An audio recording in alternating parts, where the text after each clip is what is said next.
In a world where insanity reigns supreme and safety pin manufacturers are running out of metal for the diapers of the leftists, it's comforting to know an ancient, fat, long-haired, bearded reprobate has your mind in mind.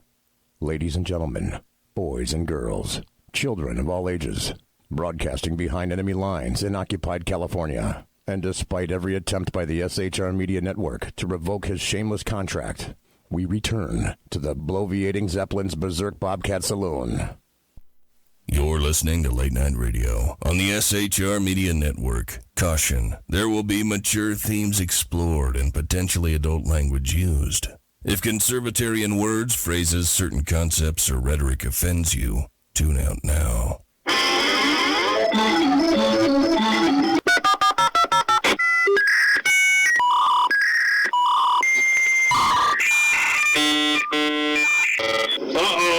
Guess what day it is? Guess what day it is? Huh? Anybody? Julie, hey, guess what day it is? Oh, come on, I know you can hear me. Mike. What day is it, Mike? You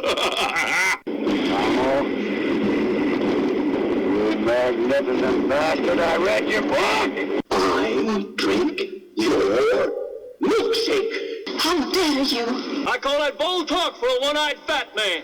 Fill your hand, you son of a bitch! Captain. Captain. Captain. Captain. Captain. Captain. Captain. Captain. Captain. Captain. Captain. Captain. Captain. Captain. Captain. Captain. Captain. No, not yet. Don't pass out on me yet. Of course you realize this means war. Freedom is never more than one generation away from extinction. We didn't pass it on to our children in the bloodstream. The only way they can inherit the freedom we have known is if we fight for it, protect it, defend it, and then hand it to them with the well-taught lessons of how they in their lifetime must do the same. And if you and I don't do this, then you and I may well spend our sunset years telling our children and our children's children what it once was like in America when men were free. I have come here to chew bubblegum and kick ass. And I'm all out of bubblegum.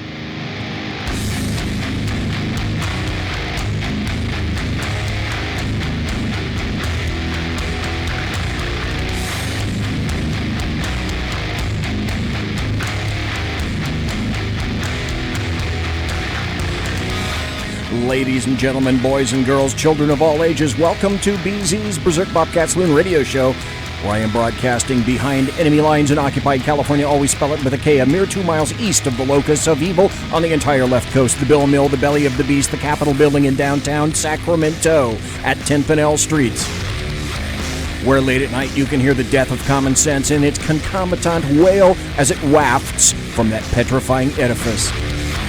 Late at night, when I exit the plush, resplendent, sumptuous, palatial, and effulgently bulbous SHR Media Network studios, I'll be smelling the odoriferous stench of sulfur, brimstone, and evil emanating from that mentally destitute, columned structure aforementioned. Back hair Bernadette is going to be your bartendress tonight. She pours with the best of them, and the lava lamp is now, in fact, officially lighted. I brought the bulb tonight. To your...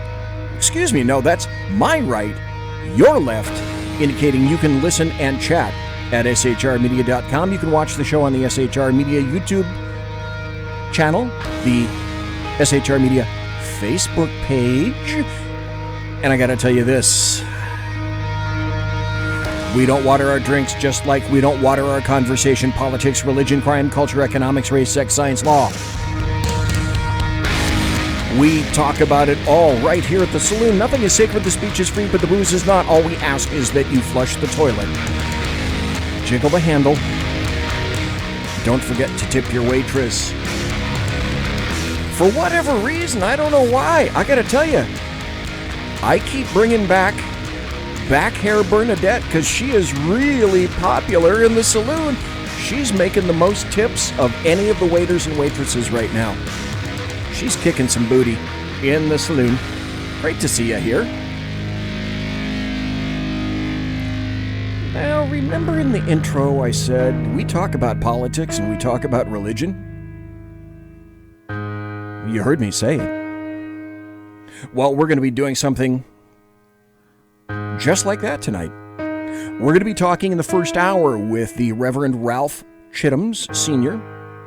We're going to be talking politics mixed with religion, because generally I think he and I both believe that it is way past due time for that discussion to occur. I have seen literally dozens of articles these days asking, okay, how is religion compatible with politics?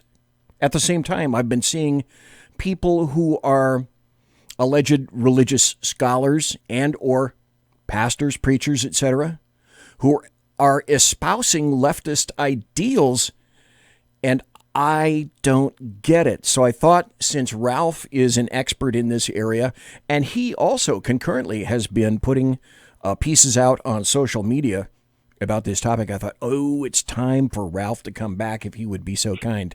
So, Ralph, I am really glad that you are here tonight. Thanks for being in the saloon tonight, sir. Thank you for inviting me. It's always a pleasure to hang out with my saloon mates. It is. And Ralph, my gosh, look at that. Ralph is in the saloon. He's in the chat room. Mike's in the chat room. The Alaskan is in the chat room. Dave Milner is in the chat room. And one masked viewer, who we will not unmask, is here in the saloon.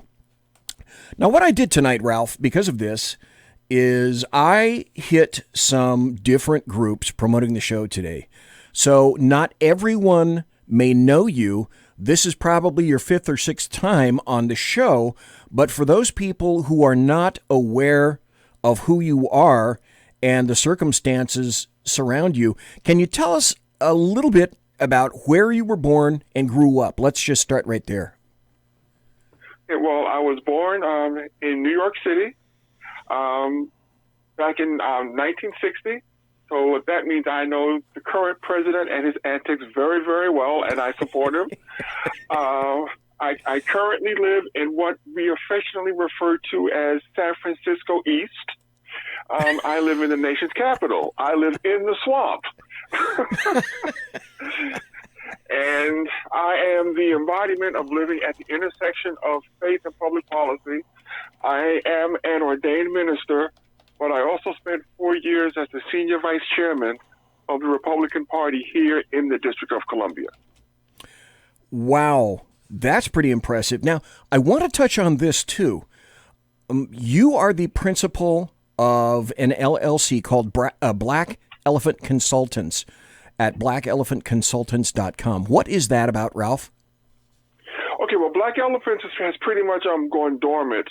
Okay. The organization that's been active for the last 2 years is Urban Red, which That's is right. another LLC. That's right. And Thank you. Urban Red's mission is to find conservative candidates, not just Republican, conservative candidates, and support them in their run for local offices. Because if people need to understand that, yes, it's great, and we need to control the House of Representatives and the Senate and the White House in Washington. But if you really want to affect people's lives and change people's lives, we have to get conservatives elected mayor, council member, alderman, sheriff, dog catcher at the local level. And so Urban Red looks to find those qualified local candidates and support them in local races. It's funny you should mention that, because there's going to be a little bit of a reality check now. Aren't you basically the campaign manager, and if you're not, let me know, please, of the Shannon Wright, Baltimore? No. Are you the campaign manager for Shannon's campaign right now? No. I am not the campaign manager. Okay. I have no official role with that campaign because Urban Red is providing independent expenditure support. Okay. We will be for her campaign.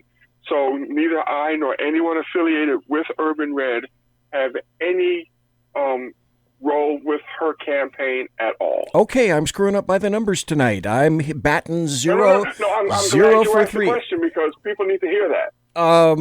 Okay. I hope I get this right, Ralph CHITTAMS. You graduated from Howard University with a Bachelor of Arts in Political Science. You also have 2 master's degrees, a Master of Arts in Biblical Studies from the Maple Springs Baptist Bible College and Seminary, and you have a Master of Divinity from the Liberty Baptist Theological Seminary. Did I at least get that right? 100% correct. Okay, I feel a little bit better. What I wanted to do tonight is, as I indicated in the beginning, just touch base with Ralph regarding the status of leftism and leftists themselves in religion today. Some people would argue that, listen, that's compatible. That's no big deal. Some other people would say compatible. That's completely incompatible with religion. There's one thing that I think we both would agree on, Ralph Chittams. Who am I speaking to right now? And again, Ralph, thank you ever so kindly for being here tonight, because as I sit in this chair on the left coast, it's 8:11. Where you are on the far right coast in D.C., it's 11:11. So if for no other reason, thanks for staying up really late to be on the show. I appreciate that. It just gives me a few more hours to drink my Yinglings, that's all. Oh, okay. All right. Perfect then.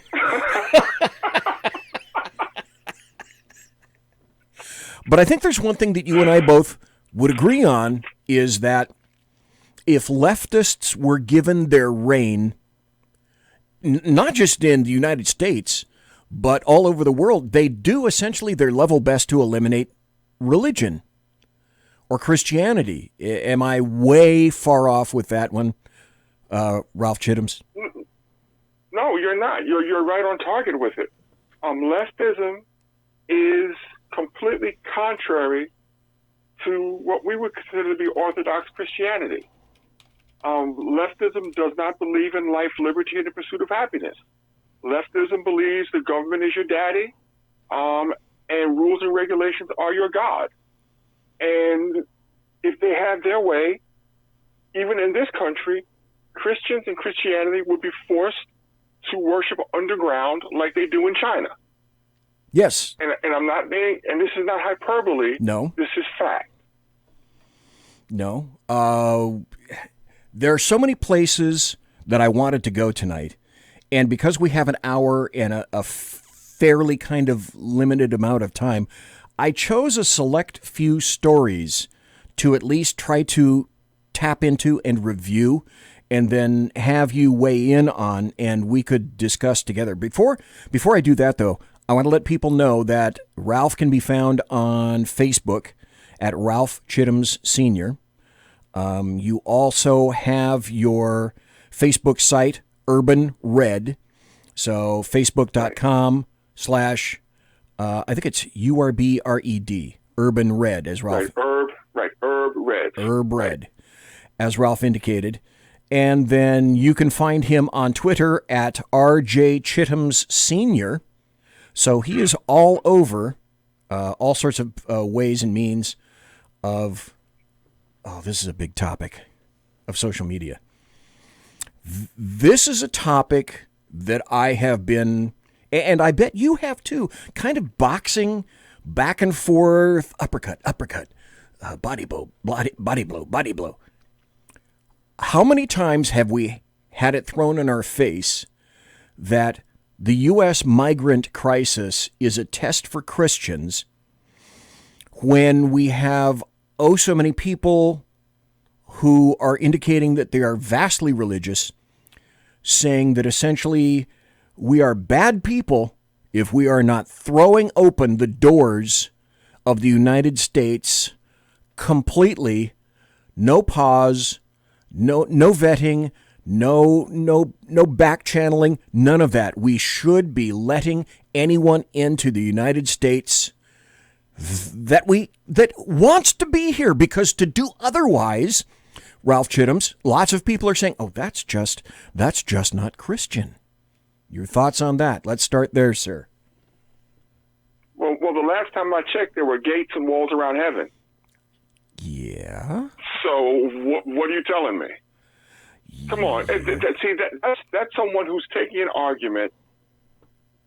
They're not, and the people who are making these arguments aren't Christian, but they're just taking our faith and trying to twist it to try to back us into a corner. Yes. And the problem is, we as Christians, for too long, have been bending over and taking it and not fighting back and telling them that that's a BS argument. You're twisting scripture, and no, we have every right to have secure borders. We have every right to determine who becomes the beneficiary of our charity. Show me the religion that allows anyone to just climb in the window and take what they want. I'm looking at an article right now. This is from patheos.com. That's sort of an indicator right there. It says the headline is "The U.S. Migrant Crisis is a Test for Christians." They're essentially arguing in an emotive fashion, and that's generally the first argument that we will encounter. The quote here is, "Refugees aren't generalities or stereotypes. They are suffering children with desperate parents struggling to find a better life." Emotive argument. "And for those who survive the dangerous struggle and enter the U.S., their children are taken away and tortured. The Trump policy of separating children from refugee parents has led to a humanitarian crisis. These are people using this argument. Evil is being perpetrated against children." Your thoughts, Ralph Chittams? Well, first things first, it's an emotional argument that is devoid of facts. That's the first thing. Yep. This is not a Trump policy. This is an Obama policy. And if people actually looked at what's going on at the border and drilled down, they would see that a lot of these children being brought across the border are not being brought across the border by their parents. They're being brought across the border by mules who then use those children in sex trafficking. So the children have to be separated from the adults so that we in this country can figure out if this kid is who this adult says this child is, to save these children from a life of sexual abuse. Absolutely. That's the first thing. Oh, yes. And let's also be honest about what's happening at the border. Explain to me why at the border, when we detain people, we're finding Egyptians, Afghanis, Syrians, people from all over. How are these supposed refugees who are hungry and starving finding a means to fly halfway around the world to somewhere in Central or South America, then walk across that country with an iPhone 11 to get to the United States border? So stop the lie about starving refugees. That dog don't hunt. Well, wait a minute. These people are telling us, this article says that you and I and people like us, that we are inhumane. To make any excuse is inhumane.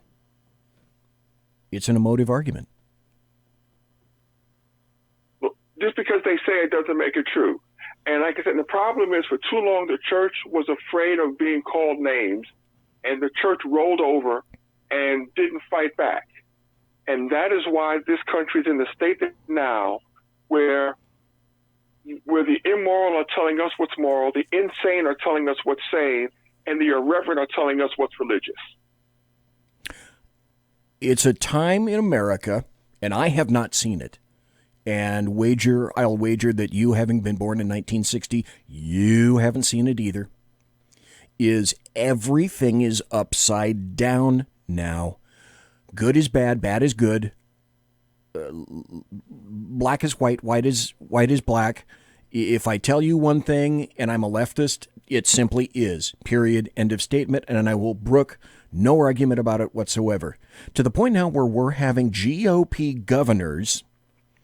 There are 15 GOP governors, Republicans, who are asking for more refugee resettlement in their states against basically what the people that are in those states are saying. So essentially what this mandates, let's take California, for example. California is a sanctuary state. So the politicians in California won't allow any infrastructure to be built, but at the same time, it wants more and more people into this state. It's an emotive argument, but it completely lacks logic. However, at the same time, Prop 13, which protects property taxes in California, they want to eliminate it this November. All the extra monies that they will get from additional property taxes, I'm sure they'll use for all their pet projects, to include all the people that are coming in from South America, from Mexico, you name it, across the California border. You step in here, it's King's X, and you, the taxpayer, shut up and pay for it. But at the same time, we're not going to build any infrastructure. No more electrical generation stations, no more water projects, no more dams, no more reservoirs. And if you mention that, you're a bad guy. But what we are doing is we're setting ourselves up because we want more votes. Well, and it does make sense if you understand exactly what it is that they're doing. Everybody who considers himself or herself to be a patriotic American needs to go out and get Saul Alinsky's Rules for Radicals. Oh, boy. Because what's going on in California right now is straight out of that textbook. You overwhelm your social services systems, you cause a collapse, it ushers in socialism.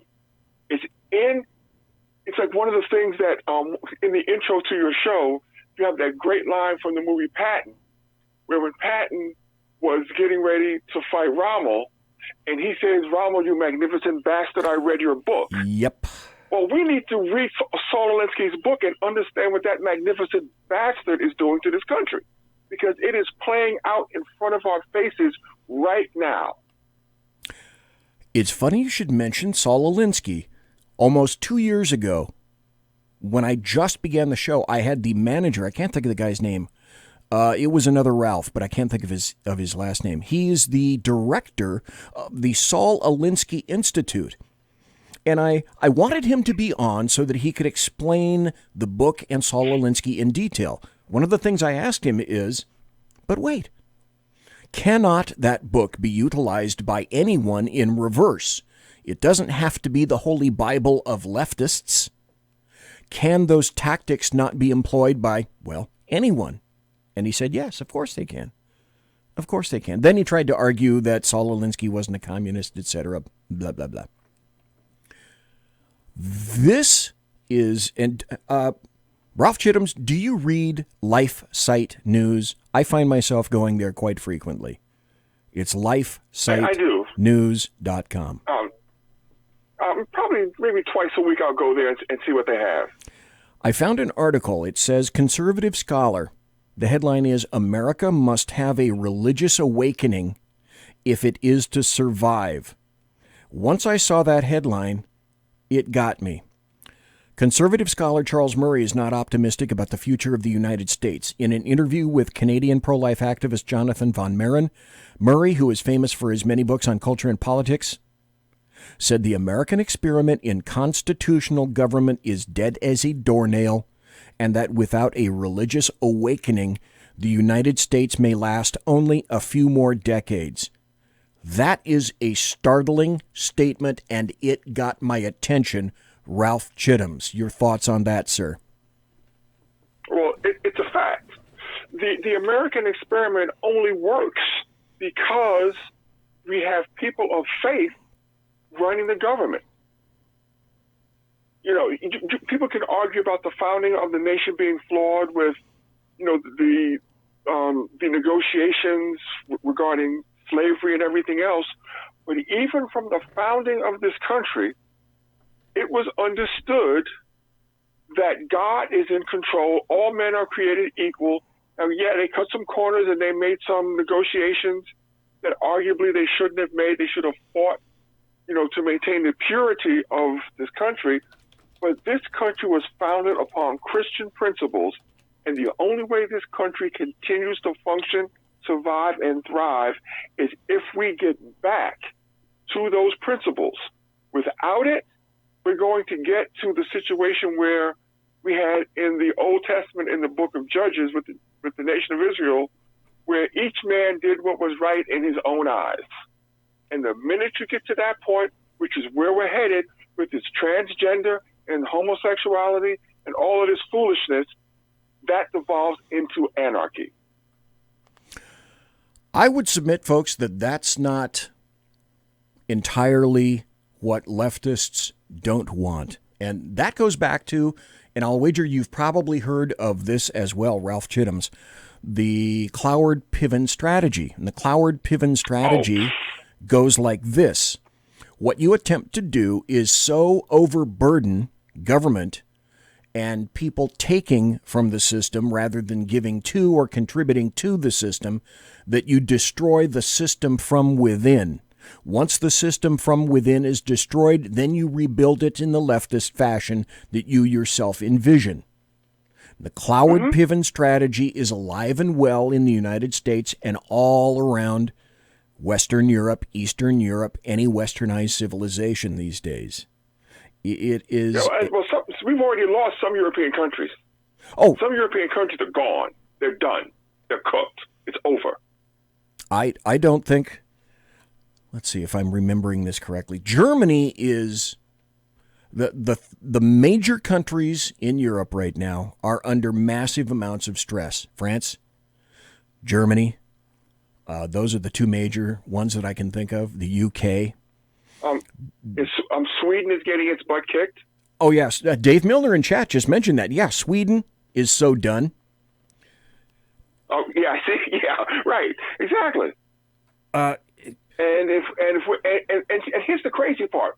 So now you have people like Buttigieg, running around talking about we need to reduce births here in the United States.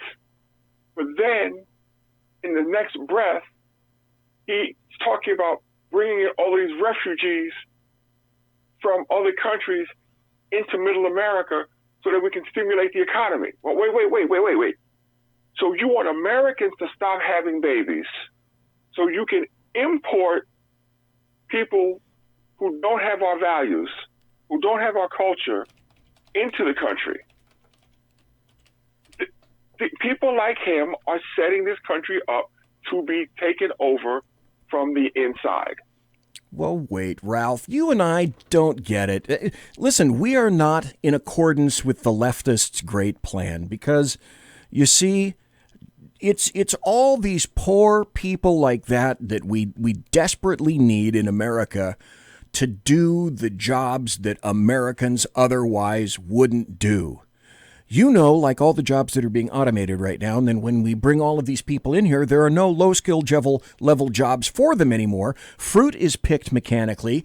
Kiosks are now the rage in fast food America, all because of immigrants, illegals, driving down wages. When we come back, we got to take a break. We got about 2 more minutes. We're talking to Ralph CHITTAMS, Reverend Ralph CHITTAMS. Tonight we're talking about Christians and Christianity and how, in my opinion, and I believe Ralph's as well, it's been infested with leftists, pastors and reverends. Oh, God, Reverend Wright just flashed in my brain just for a moment there. When we come back, there's another article that I found from LifeSite. It's an opinion piece. And the title of this is, and this is what I would like to begin speaking to Ralph CHITTAMS about when we return. If Christians don't personally engage in politics, it's all over for America. If we fail to act in the public square, more immoral policies will spread and harm those we love. Also, when we come back, we'll talk about abortion. We'll talk about Margaret Sanger. We may even talk about, because the illegals that come into America, they do the jobs that other people won't do. Oh, you mean like when Foster Farms got raided and all the illegals were moved, other locals came in and started doing those jobs. Huh. Imagine that. Well, that just doesn't make any sense. Yeah, it does. Folks, we're talking to the Reverend Ralph CHITTAMS. We will be right back after this. I am BZ. You are in the Saloon tonight. Conservative media done right. You're listening to the SHR Media Network. From a public locker inside a dilapidated Long Island rail station comes a show designed to piss off liberals using truth, facts, and ridicule. The Lid Radio Show, featuring the conservative voice from the People's Republic of New York, the Lid himself, Jeff Dunitz. Tune in every Wednesday at 2 p.m. Eastern, 11 a.m. Pacific on the SHR Media Network. Go to shrmedia.com. At Lid Radio, we fight for the truth, justice, and a good kosher T-bone. If you don't listen, Hillary Clinton might sneak into your bedroom in her housecoat late at night and blame you for her election loss. It's the Lid Radio Show with Jeff Dunitz. For 50 years, I've seen the American people blinded by corrupt politicians, a lapdog media, and deceptive Islam. The one thing the elites fear is one man with a cane. I'm Dave Milner. Join me through Spreaker, iTunes, and SoundCloud, through SHR Media and the Western Free Radio Network, for half a century of experienced perspective on political and social issues, weekly on The Unpleasant Blind Guy. And catch me on Jeff Mitchell's EDL Radio on blogtalkradio.com. There's no surrender, ever. Because truth is not always pleasant. This is Shannon Wright of The Right Way with Shannon and Mike in the AM. Mike's not here, so I gotta talk fast. You gotta join us. Fall season. Getting ready to start up with a whole bunch of new stuff. News and food and politics and sports and entertainment and a whole bunch of stuff. But wait, Mike's coming. I gotta go. Remember, Shannon and Mike in the AM on SHR Media, Monday through Thursday, 7 to 9 a.m. Make sure you tune in. Featuring right thinking from a left brain and doing the job the American maggots won't. BZ is fundamentally changing America one diaper at a time. Just when safety pin manufacturers are running out of metal for the diapers of the leftists, where the speech is free, but the drinks are not. The bloviating Zeppelin's Berserk Bobcat Saloon can be heard every Tuesday and Thursday night, commencing at 11 p.m. Eastern and 8 p.m. Pacific, where pushback is a requisite art form in and of itself.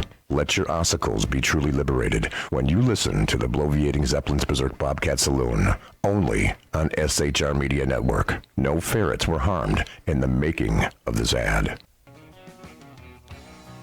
Join me, Jack Alexander, for the Jack Alexander Experiment podcast, as I take a unique outsider's look at the issues affecting the USA.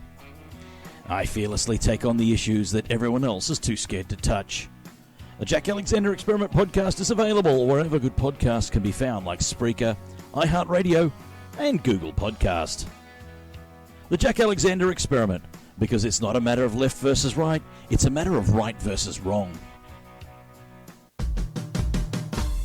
It's your business diva here, Melanie Collette.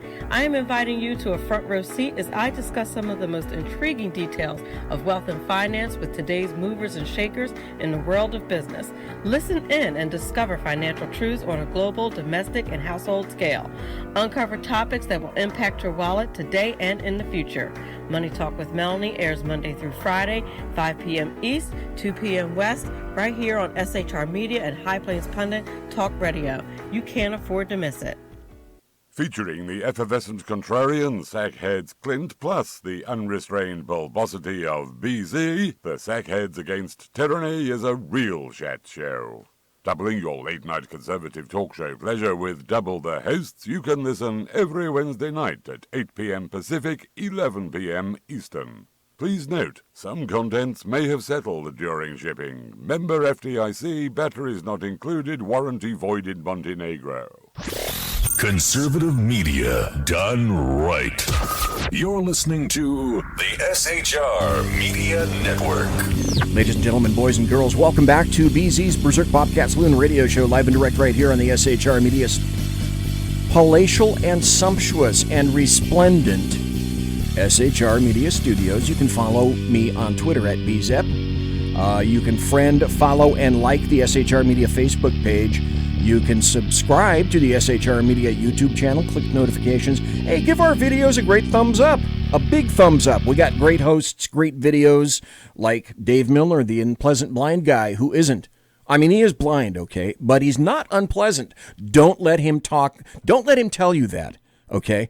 He's sort of, okay, people think he's unpleasant. He's not that unpleasant. He really isn't. And by the way, if you are a supporter of the Second Amendment, like I be, then you can join the U.S. Gun Owners Association on Facebook, the USGOA on Facebook, become a member and get lots of insight into tests, the Second Amendment, and related issues. Great place to go. Tonight we have the pleasure and the honor of talking to Reverend Ralph CHITTAMS Sr., and we're talking about Christians and Christianity and leftists and leftism and its influence on religion. I said before the break that I'd be discussing an article, an opinion piece from LifeSiteNews.com, whose headline is, "If Christians don't personally engage in politics, it's all over for American."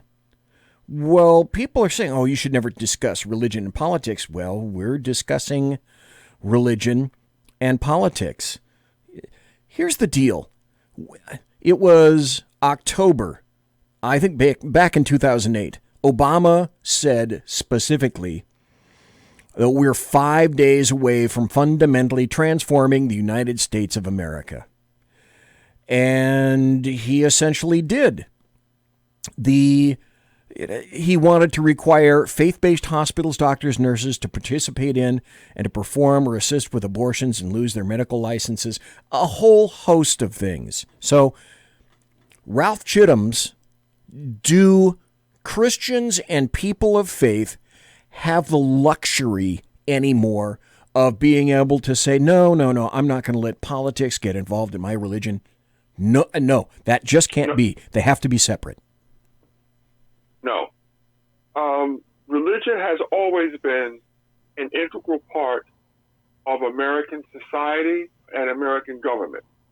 This country was founded so that people could freely exercise their religion. That's one of the primary reasons why this country was founded. Well, in order to freely exercise one's religion, one has to be able to influence the public square. Religion was never intended to be removed from the public square. Our founding fathers never wanted the government to be able to control religion, but people of faith have always been expected to participate in the governmental process.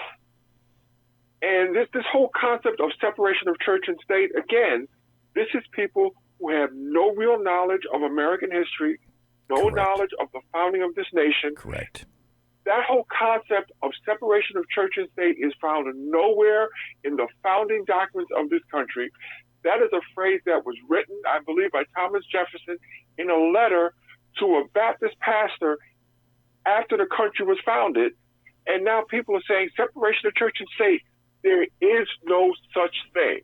The church cannot be separated from the state because the church is the people, the state is the people, and the people are both. So if we don't bring our faith with us when we go into the voting booth, we are going to factually lose this country. There's a gentleman by the name of Reverend Bill Owens. He's president of the Coalition of African American Pastors. Back in 2016, he said that Obama has deceived America and hurt the American family.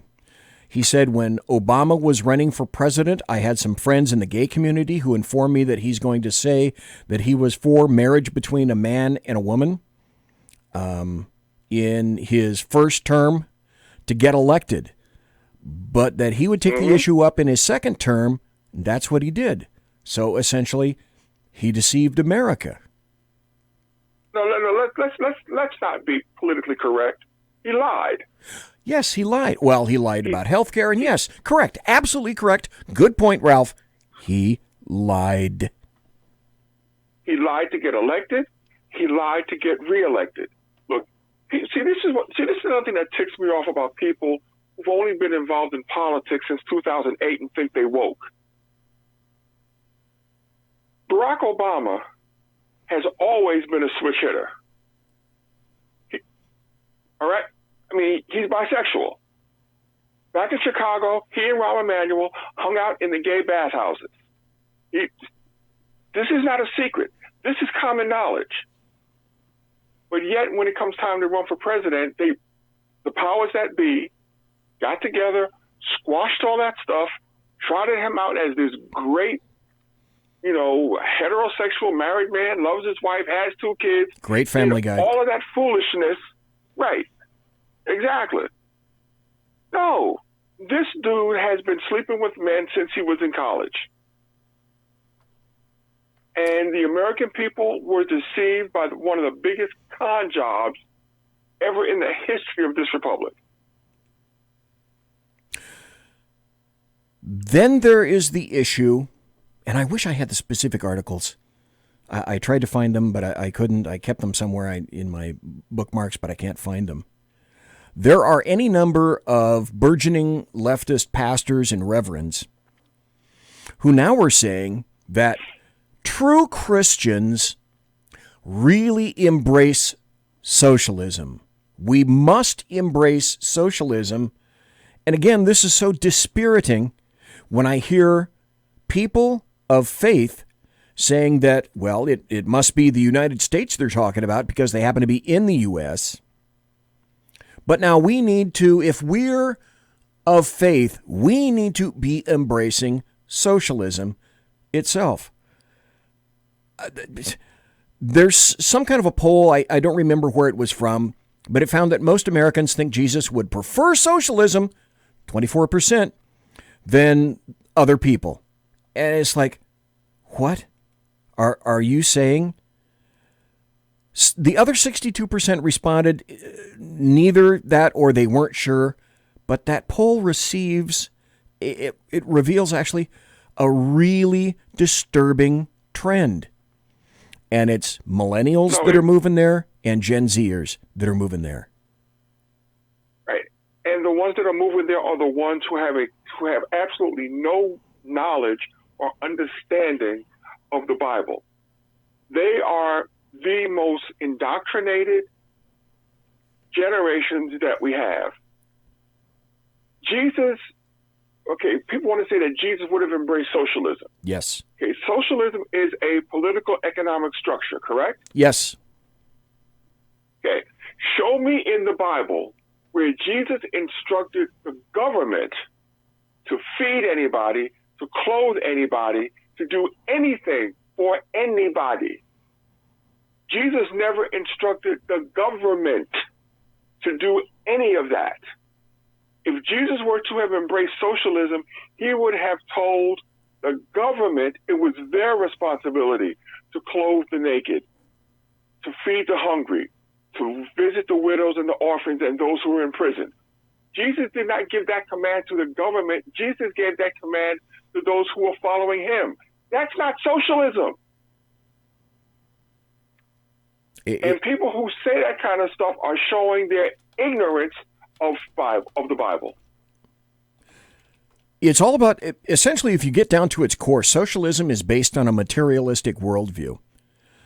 Bernie Sanders, for example, he says the issues of wealth and income inequality is the greatest moral issue of our time. It's the great economic issue of our time and the political issue of our time.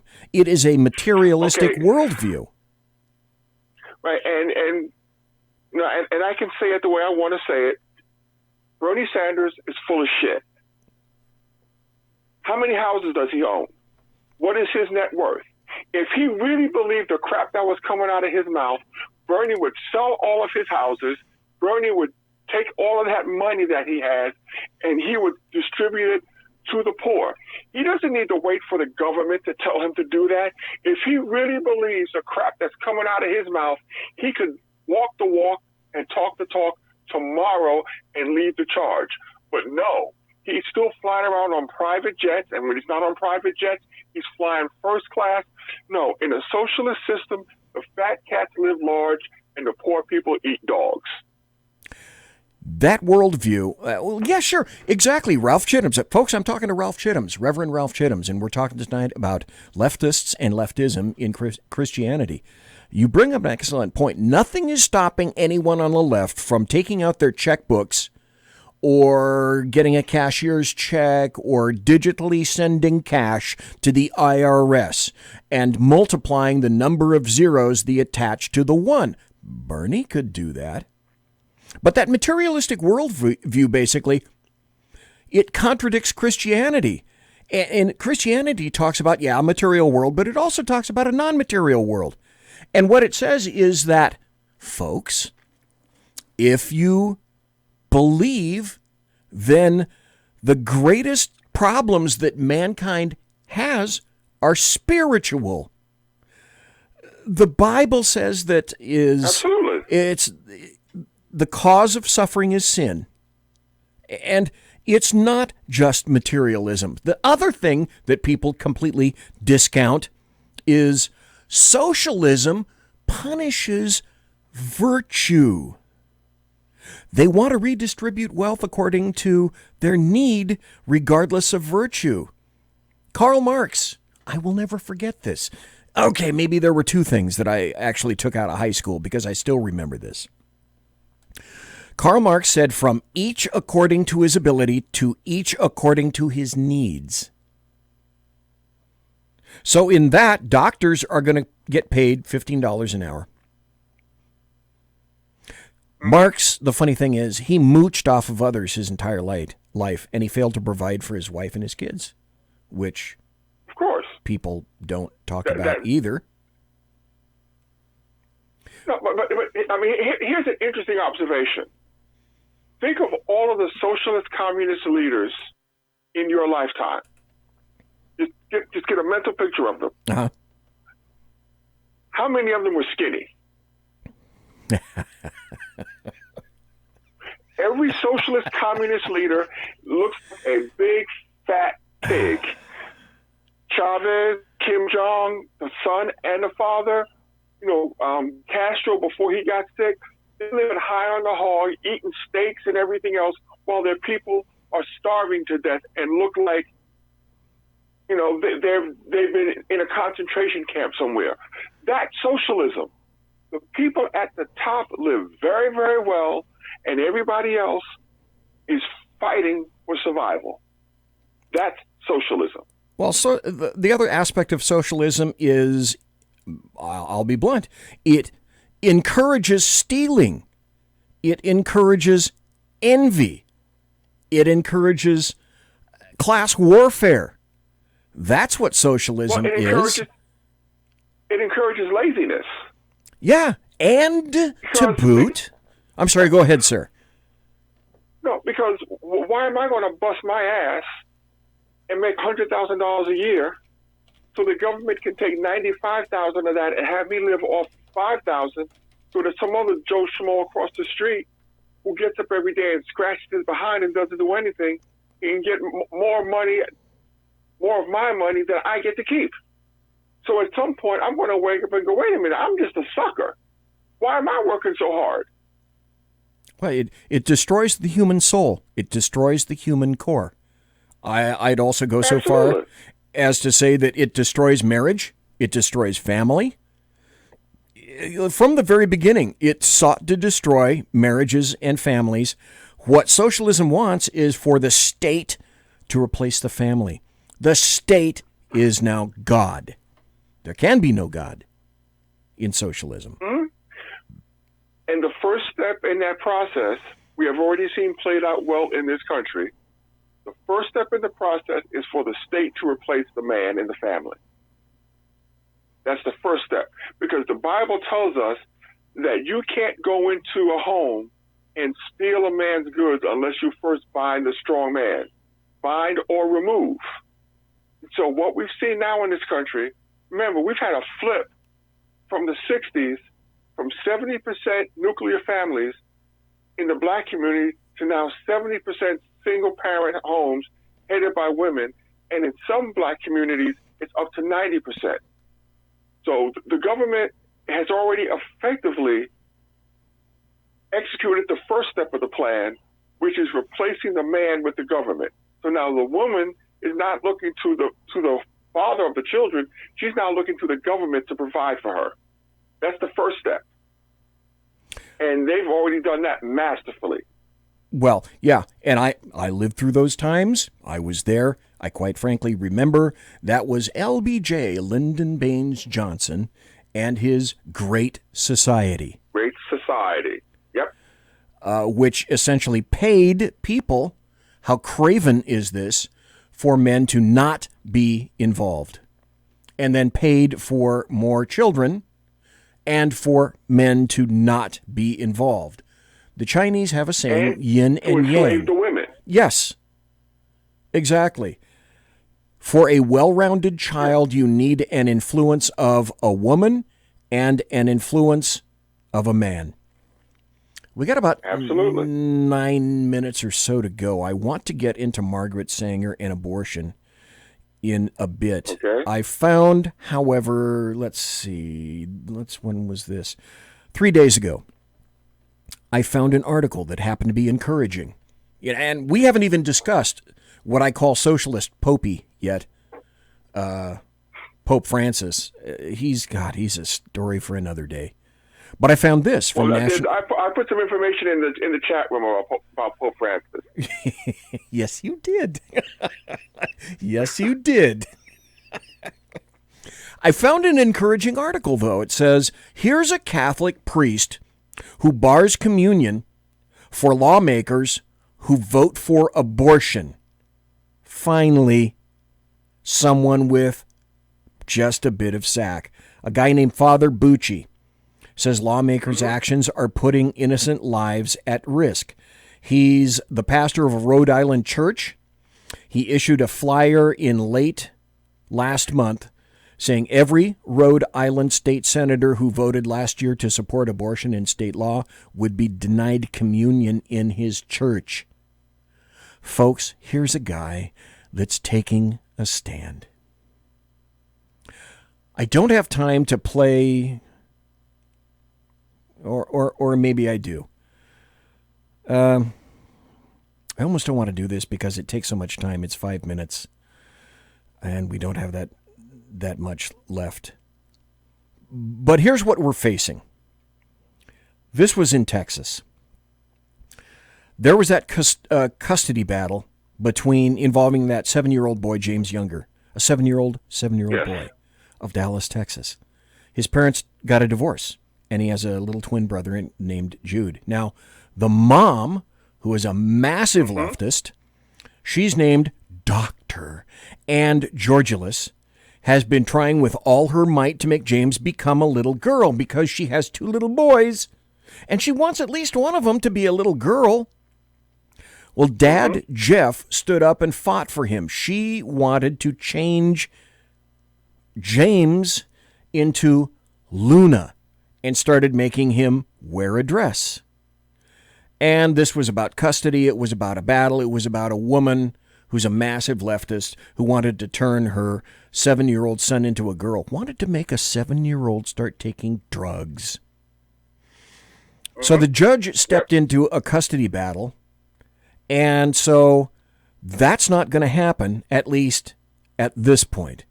But here's another example of things just upside down. The New Haven, Connecticut police now are going to pass out free crack pipes with drug use kits. That's weird. I thought cop jobs they didn't include handing out drugs. That's so weird. We got 6 more minutes left.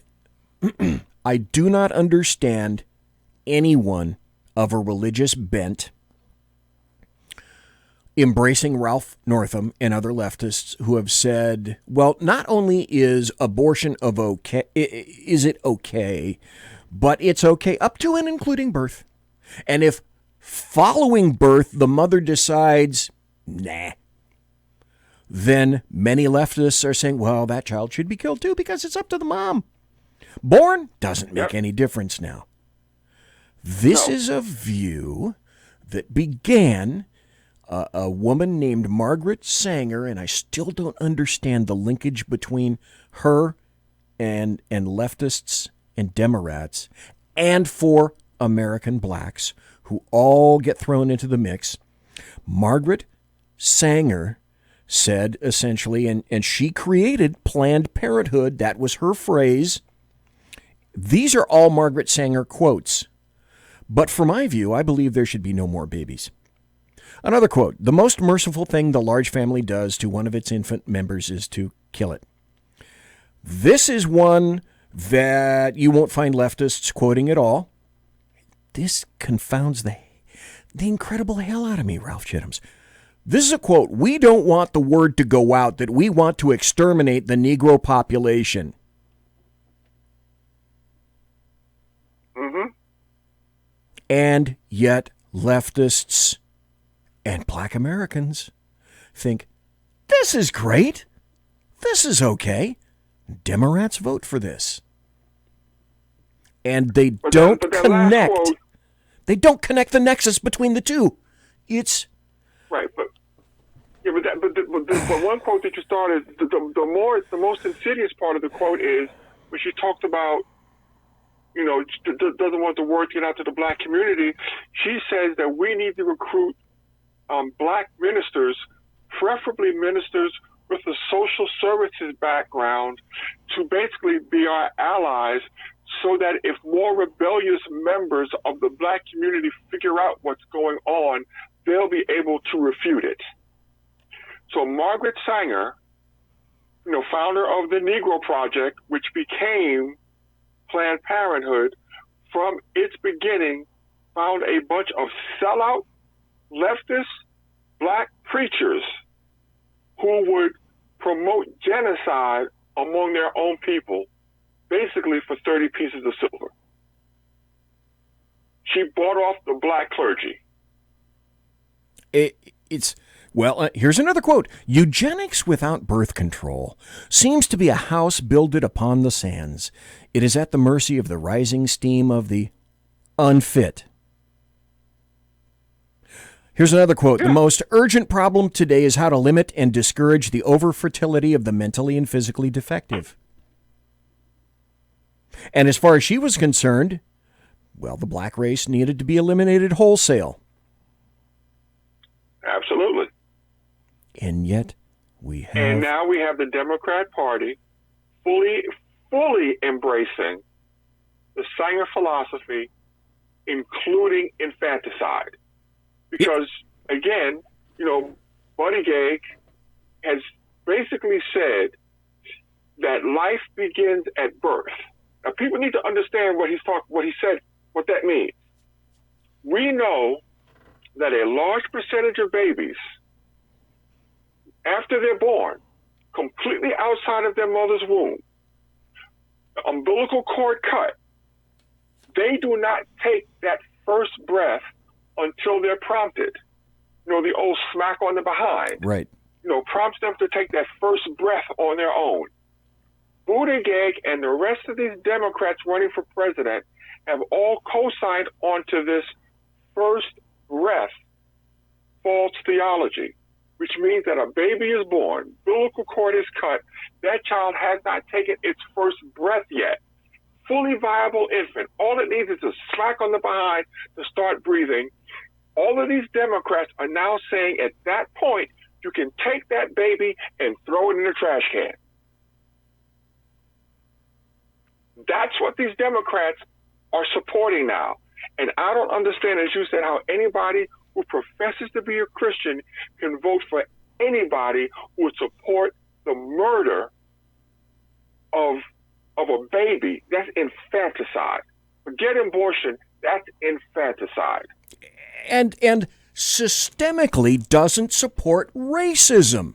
I've said for years, and will continue to say until my dying day, no one is equal until everyone is equal. Here's another quote from Margaret Sanger. Feeble-mindedness perpetuates itself from the ranks of those who are blandly indifferent to their racial responsibilities, meaning blacks, if you get all killed, that's fine. It's largely this type of humanity we're now drawing upon to populate our world for the generations to come, meaning blacks, there's no place for you. Yeah, genocide is great, and so is infanticide as well. And apparently, by advocating that, I'll get my way. I don't get it. Look, Bernie Sanders has flat out said that Planned Parenthood needs to be active in third world countries so we can limit their population expansion. So he's talking about, again, eugenics on black and brown people now on a global scale. Well, finally, at least, if there's one thing that you can appreciate about Bernie is he'll tell you really what he's thinking. A, infanticide. B, genocide. Maybe you can correct me, Ralph Chittams. Did he say that about, say, Sweden, Germany, Denmark, France? No, he didn't, did he? Isn't that convenient? How that happens. Yep. And then people, I just don't understand how people can hear and not, or listen and not hear. It's like, aren't you people paying attention to what these people? It's like the folks in Virginia, Ralph Northam, Fairfax. They told the people in Virginia exactly what they were going to do if they got power in Richmond. They told the people of Virginia, this is what we're going to do. The Republicans stayed home. The Democrats voted. Now they're doing exactly what they said they were going to do. And now everybody is up in arms. For what? You got what you voted for. Shut the hell up. Or you didn't vote. So you get what you deserve. These Democrats are telling us they are going to destroy this country, rip out the foundations of this country, completely dismantle the moral and social underpinnings of this country, and people are just walking around oblivious to it. And then if they allow them to get into power, they're going to be the first ones crying and moaning about, well, what happened? What happened is exactly what they told you was going to happen, and you were stupid enough and you let it happen. Ralph Chittams, as ever, thank you so kindly for being here tonight. It's now the magic witching hour of midnight on the far right coast where you are. So thank you again for being here and for staying up so late. We are definitely going to have you back, and thank you ever so kindly, sir. I know you're a busy guy. I understand completely, but I'd still love to have your radio show back. I understand. And again, thank you for inviting me. I always have a good time with you. Thank you so very much. Folks, Reverend Ralph Chittams, and there's a very good and excellent salient reason why I like to talk to him, because you want to talk about a smart dude? That's a smart dude right there. Well-educated, knows what's going on, and the other reason that I like to speak to him is he really is in the federal belly of the beast. He is in Washington, D.C., so if something political is occurring, he's going to know all about it. Folks, I'm BZ. That was Ralph Chittams. You were listening to the Bloviating Zeppelin's Berserk Bobcat Saloon radio show. We'll be right back after this.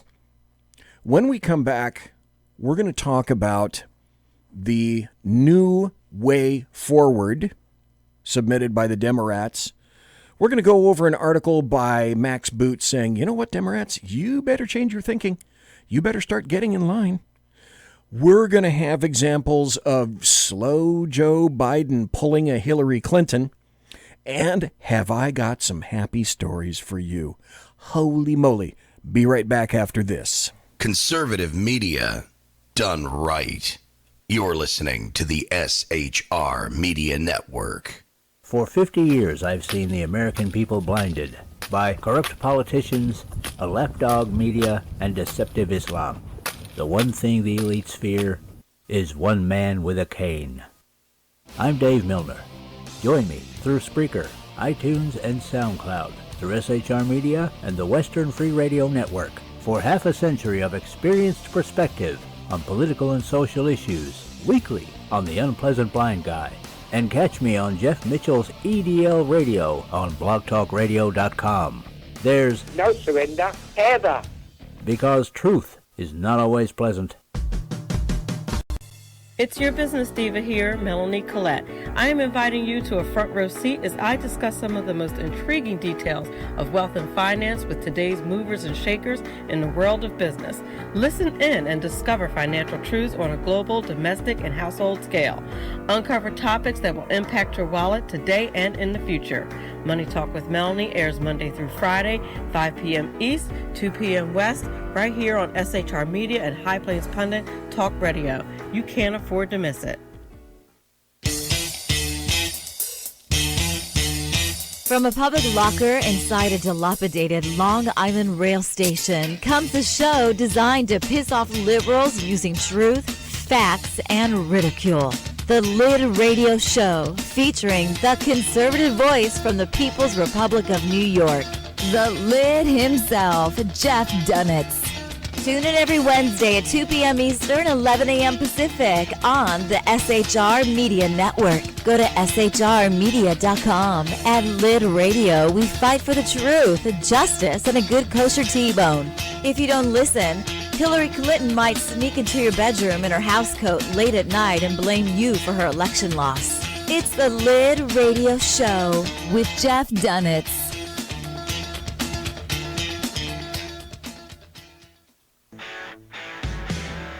Hey girls, Carry Girl Gear is here. More and more women every day are concealed carrying, participating in competitive shooting, and getting firearms training.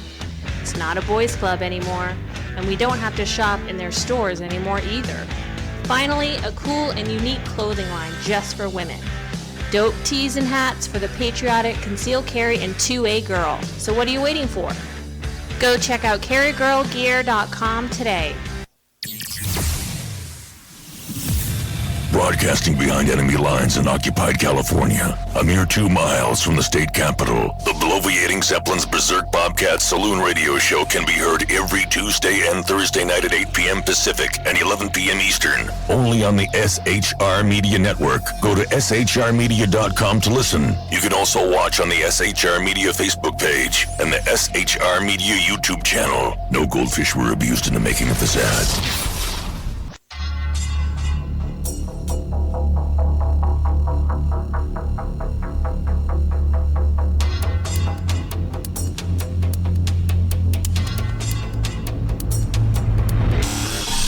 Show on the SHR Media Network, Sackheads Against Tyranny on shrmedia.com. Go there quick like a bunny, 11 p.m. Eastern, 8 p.m. Pacific every Wednesday, live and direct on the SHR Media Network, shrmedia.com. Be there.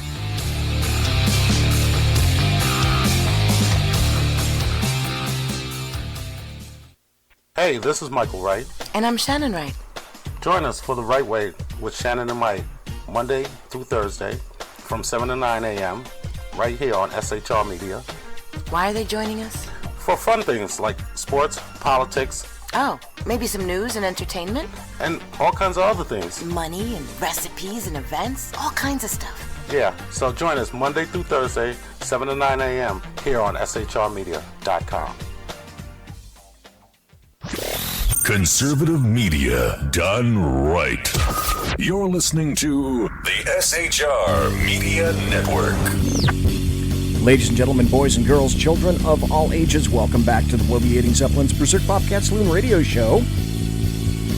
You got a friend, follow and like the SHR Media Facebook page. Subscribe. I suggest you subscribe right now, quick like a bunny, to the SHR Media YouTube channel. Go there, click notifications, give our videos a big thumbs up, just like this. Great hosts, great videos, great shows. Do you happen to be a supporter of the First Amendment like I am? Are you on Facebook? Do you want to find out the newest firearms and Second Amendment news? Go to the USGOA. That's the United States Gun Owners Association. Texas Fred will welcome you there. Or if you're not a supporter of the Second Amendment, he will kick your butt out. Most rapidamento. Just thought I'd tell you that. USGOA on Facebook. Have I got some interesting audio cuts for you? In a moment, we're going to go to Tucker Carlson and his expose of the New Way Forward Act. And what is that?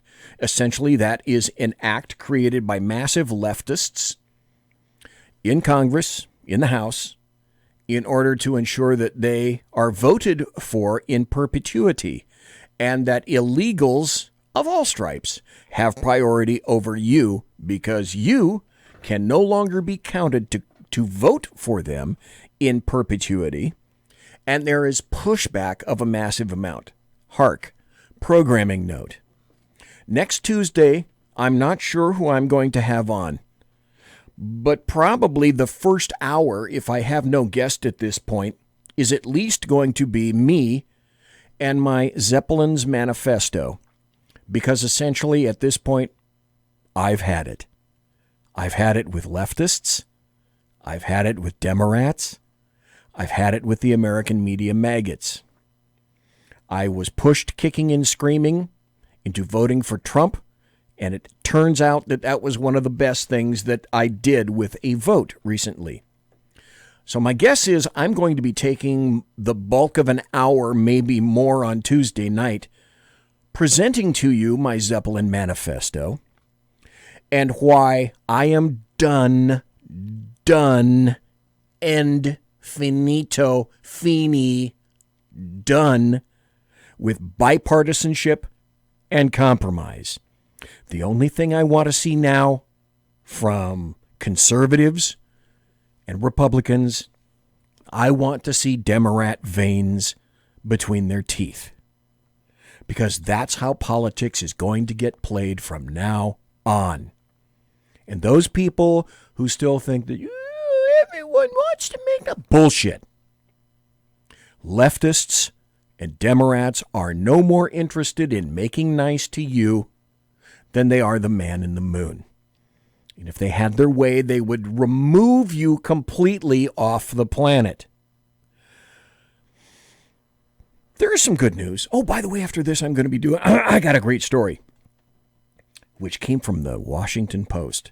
Because as you and I both know, the Democrat Party is falling apart. I'm loving it. Like McDonald's. I'm loving it. Got a great article. Max Boot, momentarily, came to his senses. Because, there's going to be such a kerfuffle coming shortly. After March 3rd, there's going to be such a big kerfuffle in the Democrat Party. Dave in chat says, I love the smell of partisanship in the morning. It smells like victory. Here are two articles that I didn't get to in my discussions with Ralph Chittams in the first hour. The first one is from the Washington Times. It says, Black Americans are coming home to the GOP. Coming home contains truths about the relationship between African Americans and Donald Trump that will not be reported by the media. I'd say that's a happy story. Then here's another one. This is from the Detroit News. Washington and Detroit issuing articles like this. Bankole Thompson wrote, Trump is coming for the black vote.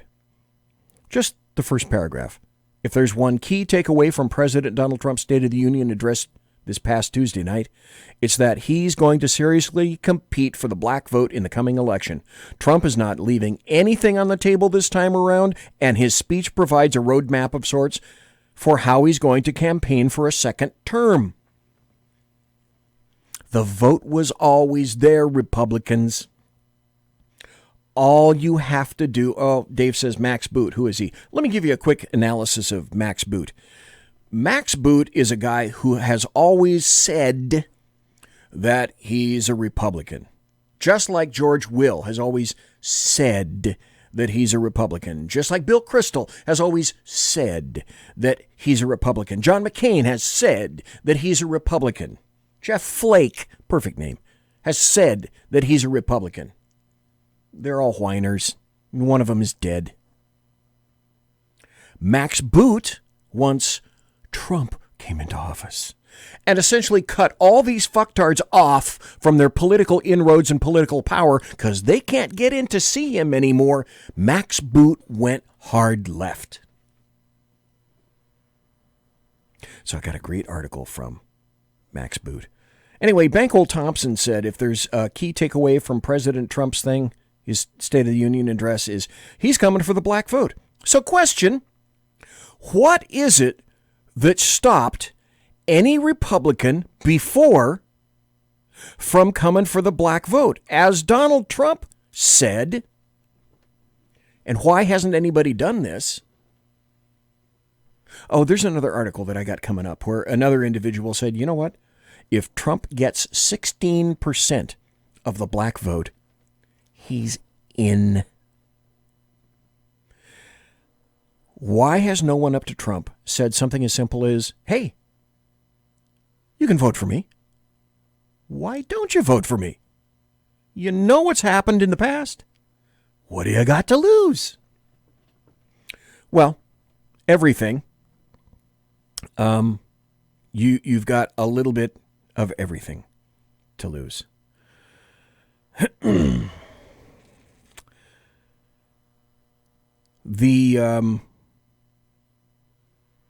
Here's a bit, let's see, this is about 10 minutes long. This is Tucker Carlson talking about the New Way Forward Act. And I've been listening very closely to try to find out, has anybody else been talking about this? No, the only thing I've seen on the American media maggots are people addressing specifically Tucker Carlson and saying that he's absolutely objectively wrong about any of this. Really? What is the New Way Forward Act? Well, let's listen, if we shall, if we can. Tucker? Prosecutors and lawmakers are working frantically to make life worse for normal people and easier for thugs and armed robbers. We told you about New York's new bail law, the one that lets criminals back onto the streets immediately after being caught. Not surprisingly, crime has surged. This has shocked nobody except maybe Chris Cuomo's brother, who runs the state and who's responsible for it. Now there's this sad story. In 2018, New York resident Wilmer Rodriguez was brutally assaulted by two members of MS-13 after he tried to protect two boys they were threatening. Rodriguez agreed to testify against his attackers in court, as good citizens do. That decision cost him his life. On Sunday, Rodriguez was beaten to death outside his home.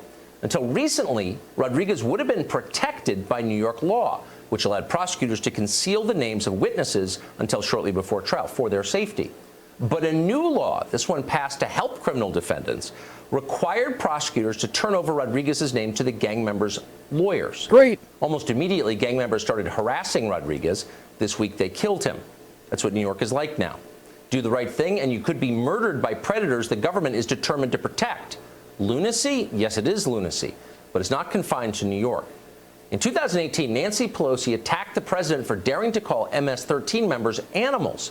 According to Pelosi, Trump was more immoral than the gang members he insulted. We're all God's children. There's a spark of divinity in every person on earth. And so when the President of the United States says about undocumented immigrants, these aren't people, these are animals, you have to wonder, does he not believe in the spark of divinity? No, I don't. Some people, as my mother-in-law, who's now passed away of pancreatic cancer back in 2000, said, some people are put on this planet as to nothing more than an example of what not to do. Well, then basically let's consider that and have Tucker Carlson discuss further, if you like MS-13 and what they're doing, well, what about that really great New Way Forward Act? Hello? Can I hear some? There we go. Now. Good evening and welcome to Tucker Carlson Tonight. Last night on this show, we told you about what may be the single most extreme and disruptive piece of legislation ever to gain widespread support in the Congress in the history of this country. It's called the New Way Forward Act. It's before Congress right now and has been for almost 2 months. And yet so far it has been essentially ignored by the country's major media outlets, which are either too embarrassed of it or too ignorant to cover it. That's a disservice to you because it's really impossible to describe just how radical this bill is. If passed, it would remake our immigration system for the express purpose of helping foreign-born criminals live here.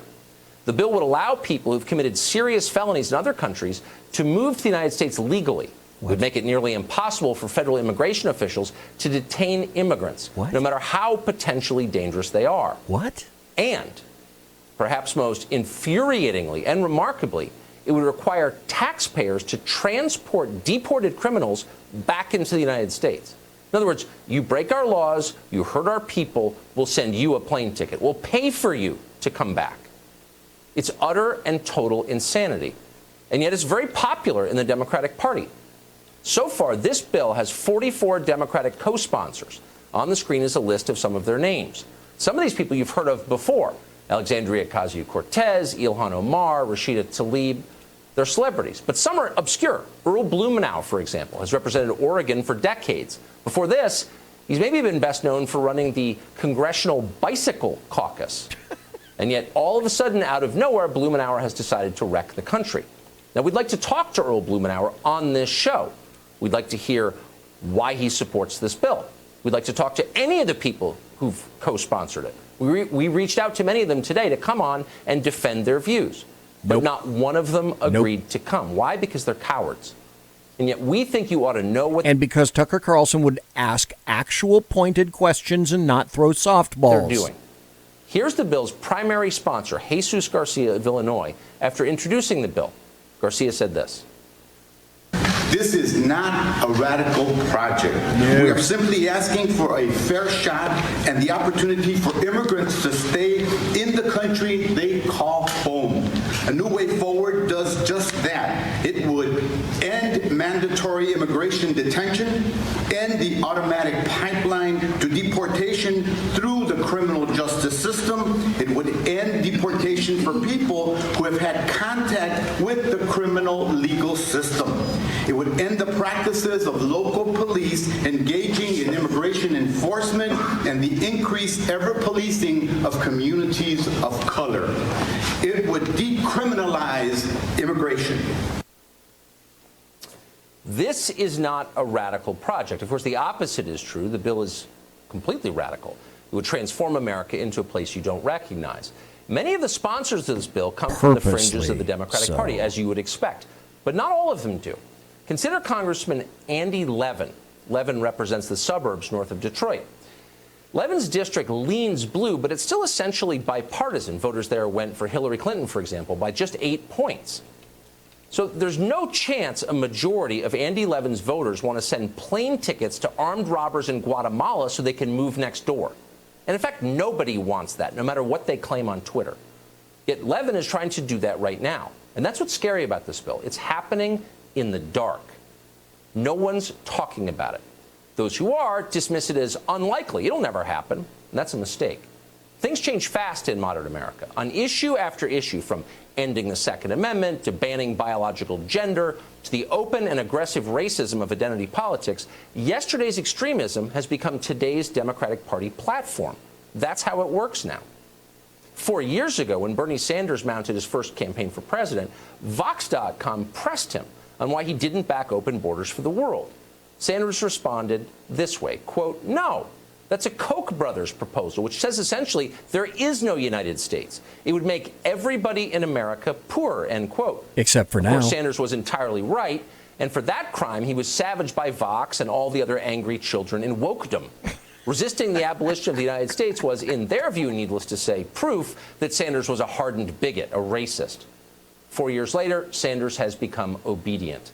His new platform contains all the usual open borders rhetoric, ending all deportations, abolishing ICE, giving a blanket amnesty to all illegal aliens in the country. Of course. Now, a New Hampshire voter recently asked Sanders why his views had changed so radically. The man who once called lax immigration enforcement a Koch brothers conspiracy just 4 years ago suddenly sounded very much like a Koch brother himself.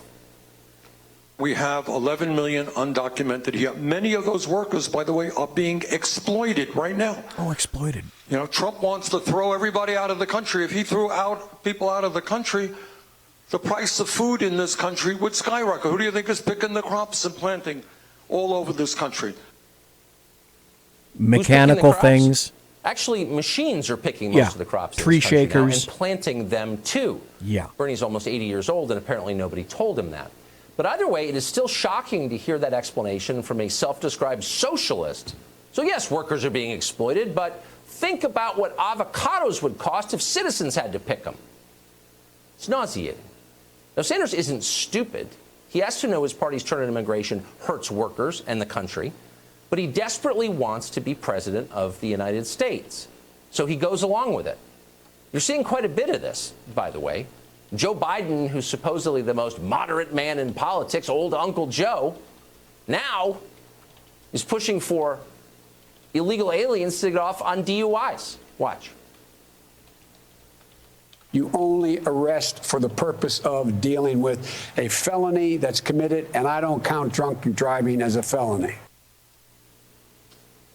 The confused... Right. Okay, stop here just for a second. Even in California, if you injure someone or kill someone, that's a felony.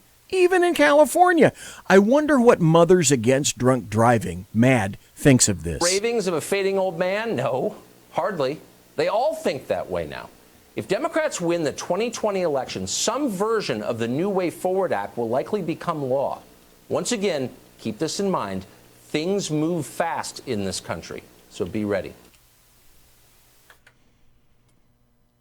A perfect point by Tucker Carlson. There's some more stuff, though, that's coming. Oh, my. There's so much more stuff that's coming. Oh, you know what I got to do? Here, I think I told you that I would do this.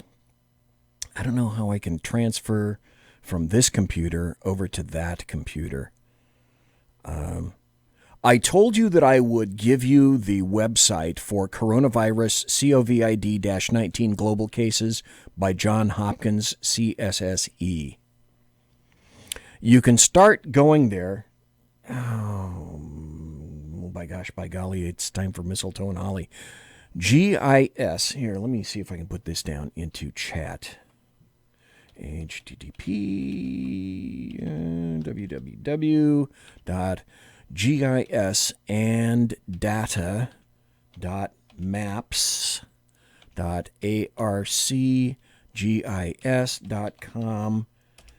And from there, you go to the ops dashboard. I mean, the URL address is so long right here that I can't put it in chat. But I at least put in the place to get you going for that, where you can find out what coronavirus is, how it's essentially exploding in China and Asian countries. And if you are thinking that you don't need water or food or equipment, my guess would be you better go out and get that right now. Because once this comes to your locality, people are going to go stupid. They're going to go extra crispy stupid, and they're going to go stupid on you. And they're going to go stupid on the politicians. And they're going to go overboard with this stuff. Not necessarily because coronavirus is so lethal, but because that's the nature of humanity. I'm telling you, folks, I've done it. I've seen it. Get your stuff right now. Oh, I got 2 minutes. When I come back, I'm going to read you an opinion piece from the Washington Post by Max Boot. It's about Bernie Sanders and essentially how the Democrats better get in line. Even Bernie Sanders is having an issue these days, and he's going to have that issue in Nevada. Well, let's see I got enough time to do this. Here's Chris Matthews going off like a big boss on the dangers of socialism. And he's talking about Bernie. He's talking about communism. He's talking about the legitimate fears of a Red Scare in the Cold War and how there would have been executions in Central Park if they won. Well, Chris Matthews gets it. Some of the other Democrats get it. Chris, I don't know. What do you think, dude? But I think that the Democratic Party has to figure out its ideology. In Britain, we had the Liberal Party. When I was growing up at the beginning of the last century, we had the Liberal Party. They were overtaken by the Socialist Party. Labour became the main threat, the main challenger to the Tories. Churchill went back to the Tories. We know all that. A lot of us know that history. A lot of us will be sorting things out if the Democratic Party runs a socialist candidate. That's a change from the Democratic Party. The Democratic Party's been to the left of the Republican Party on the issue of mixed capitalism, more social programs. They push Social Security, Medicare, Medicaid, enormously popular programs. I think ACA, Obamacare has also wished they'd follow through with it and make it work. I think most Americans would be happy to have a public option and have Medicare followed through with. But I don't want to get into I'm on every night. I'll let the Democrats figure this out. I have my own views of the word socialist, and I'll be glad to share them with you in private. And they go back to the early 1950s. I have an attitude about them. I remember the Cold War. I have an attitude towards Castro. I believe if Castro and the Reds had won the Cold War, there would have been executions in Central Park, and I might have been one of the ones getting executed. Bingo. And certain other people would be there cheering, okay? So I have a problem with people who took the other side. I don't know who Bernie supports over these years. I don't know what he means by social. 1 week it's Denmark. We're going to be like Denmark. Okay, that's harmless. That's basically a capitalist country with a lot of good social welfare programs. Denmark is harmless. He's pretty clearly in the Denmark category, yeah. Are you sure? How do you know? Did he I tell don't you that? think so. Well, I mean, that's what he says, and that's what his agenda calls for, right? Yeah. He's not calling for any... Let's see. These are Democrats arguing with each other. Where video of him praising the other version of Castro has been used. Well, but it will be used. That's a question we haven't seen how that plays. Of how what the effect that has. Well, what does he think of Castro? That's a great question. What did you think of Fidel Ismo? We all thought he was great when he first. I think we were cheering like mad for him when he first went in, and then he became a communist and started shooting every one of his enemies. Okay, hold those thoughts on the Cuban Revolution. Ooh, a lot of the other Democrats don't like Chris Matthews telling the truth. You want some more truth? We're going to hear some more truth. Come back from the break. I'm BZ. You're in the Saloon. Conservative media done right. You're listening to the SHR Media Network. From a public locker inside a dilapidated Long Island rail station comes a show designed to piss off liberals using truth, facts, and ridicule. The Lid Radio Show, featuring the conservative voice from the People's Republic of New York, the Lid himself, Jeff Dunitz. Tune in every Wednesday at 2 p.m. Eastern, 11 a.m. Pacific on the SHR Media Network. Go to shrmedia.com. At Lid Radio, we fight for the truth, justice, and a good kosher T-bone. If you don't listen, Hillary Clinton might sneak into your bedroom in her housecoat late at night and blame you for her election loss. It's the Lid Radio Show with Jeff Dunitz. For 50 years, I've seen the American people blinded by corrupt politicians, a lapdog media, and deceptive Islam. The one thing the elites fear is one man with a cane. I'm Dave Milner. Join me through Spreaker, iTunes, and SoundCloud, through SHR Media and the Western Free Radio Network, for half a century of experienced perspective on political and social issues, weekly on The Unpleasant Blind Guy. And catch me on Jeff Mitchell's EDL Radio on blogtalkradio.com. There's no surrender, ever. Because truth is not always pleasant. This is Shannon Wright of The Right Way with Shannon and Mike in the AM. Mike's not here, so I gotta talk fast. You gotta join us. Fall season. Getting ready to start up with a whole bunch of new stuff. News and food and politics and sports and entertainment and a whole bunch of stuff. But wait, Mike's coming. I gotta go. Remember, Shannon and Mike in the AM on SHR Media, Monday through Thursday, 7 to 9 a.m. Make sure you tune in. Featuring right thinking from a left brain and doing the job the American maggots won't. BZ is fundamentally changing America one diaper at a time. Just when safety pin manufacturers are running out of metal for the diapers of the leftists, where the speech is free, but the drinks are not. The bloviating Zeppelin's Berserk Bobcat Saloon can be heard every Tuesday and Thursday night, commencing at 11 p.m. Eastern and 8 p.m. Pacific, where pushback is a requisite art form in and of itself. Let your ossicles be truly liberated when you listen to the bloviating Zeppelin's Berserk Bobcat Saloon, only on SHR Media Network. No ferrets were harmed in the making of this ad. Join me, Jack Alexander, for the Jack Alexander Experiment podcast, as I take a unique outsider's look at the issues affecting the USA. I fearlessly take on the issues that everyone else is too scared to touch. The Jack Alexander Experiment podcast is available wherever good podcasts can be found, like Spreaker, iHeartRadio, and Google Podcast. The Jack Alexander Experiment, because it's not a matter of left versus right, it's a matter of right versus wrong. It's your business diva here, Melanie Collette. I am inviting you to a front row seat as I discuss some of the most intriguing details of wealth and finance with today's movers and shakers in the world of business. Listen in and discover financial truths on a global, domestic, and household scale. Uncover topics that will impact your wallet today and in the future. Money Talk with Melanie airs Monday through Friday, 5 p.m. East, 2 p.m. West, right here on SHR Media and High Plains Pundit Talk Radio. You can't afford to miss it. Featuring the effervescent contrarian sackheads Clint, plus the unrestrained bulbosity of BZ, the Sackheads Against Tyranny is a real chat show. Doubling your late-night conservative talk show pleasure with double the hosts, you can listen every Wednesday night at 8 p.m. Pacific, 11 p.m. Eastern. Please note, some contents may have settled during shipping. Member FDIC, batteries not included, warranty voided Montenegro. Conservative media done right. You're listening to the SHR Media Network. Ladies and gentlemen, boys and girls, children of all ages, it's the final 25 minutes of the bloviating Zeppelin's Berserk Bobcat Saloon radio show, live and direct from the sumptuous.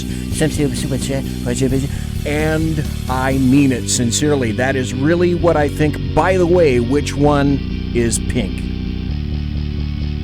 You guys know what that's from, don't you? Because after all, her name was McGill, but she called herself Lil. But everyone knew her as Nancy. Here's a great article from Max Boot. And it's all because of Bernie and his Bernie bros. Bernie is turning the Demorats upside down. Holy moly, it's been glorious to watch it. This came out today, as a matter of fact, in the Washington Post. And Jack, Simone, Dave, one viewer, thanks for being in chat. I really appreciate that tonight. Most deaf. Here's the article from Max Boot in the Washington Post. The headline is, Bernie Sanders is a risk we can't run at this moment of national peril. National peril. Only for the Democrats. It's only a peril for the Democrats. So he writes, when you're on a ship that's sinking, it's not time to rhapsodize about how someday you'll build a super yacht with all the amenities. Nor is it time to debate who will command that imaginary vessel. It's time to grab a bucket and start bailing water pronto. That's where we are today. The ship of state is taking on water at an alarming rate. It's Mayday time as President Trump continues to poke holes in the hull, the rule of law that has kept U.S. democracy afloat for almost 244 years. Yeah, I know who's doing the poking. Last week, Trump was acquitted of 2 articles of impeachment by a partisan Senate after... Jesus. Okay, but you got to know how leftists are thinking. After a sham trial, even though he was clearly guilty, he immediately vowed revenge. Duh. And got it by firing not only 2 witnesses against him, Army Lieutenant Colonel Alexander Vindman. False. Stop. False. Vindman didn't get fired. He's still a lieutenant colonel. He serves at the pleasure of the president. The president didn't want him in the White House anymore. He got reassigned. He didn't get fired. False, you fucks. Just thought I'd tell you. And Ambassador Gordon Sondland. Stop. Sondland, any ambassador, serves at the whim and pleasure of each and every president of the United States. There is no proprietary involvement. In other words, Sondland, any ambassador, every ambassador doesn't. There is no proprietary interest in that job. They don't own that job. They serve at the whim of the president. But also in a touch of pure thuggishness, Vindman's brother, who also worked for the National Security Council. On Tuesday, Trump demanded that the military open disciplinary proceedings against Vindman, even though this Iraqi war veteran did nothing wrong. Really? That's interesting. Stop right there. I think, if I'm not mistaken, I have an article about that. Yes. Chinese okay.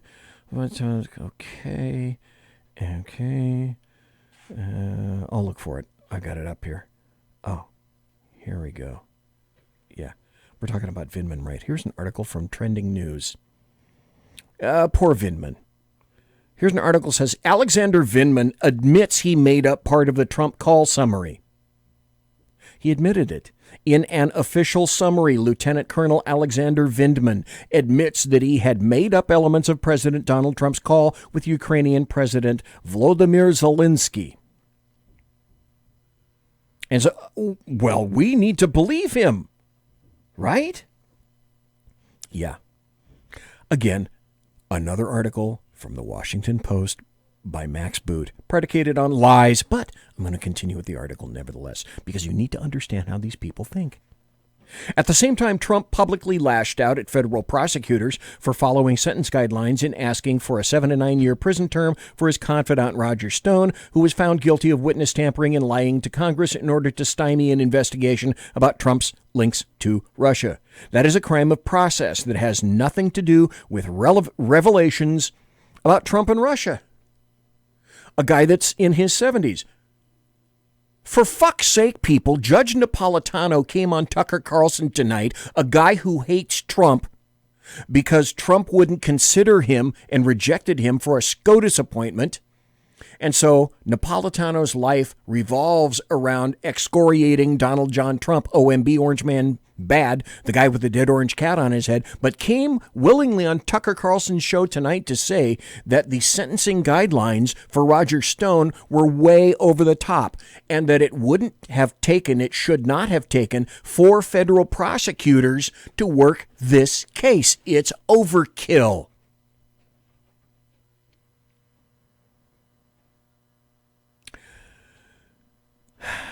The Justice Department then recommended a lesser sentence. The DOJ, not Trump.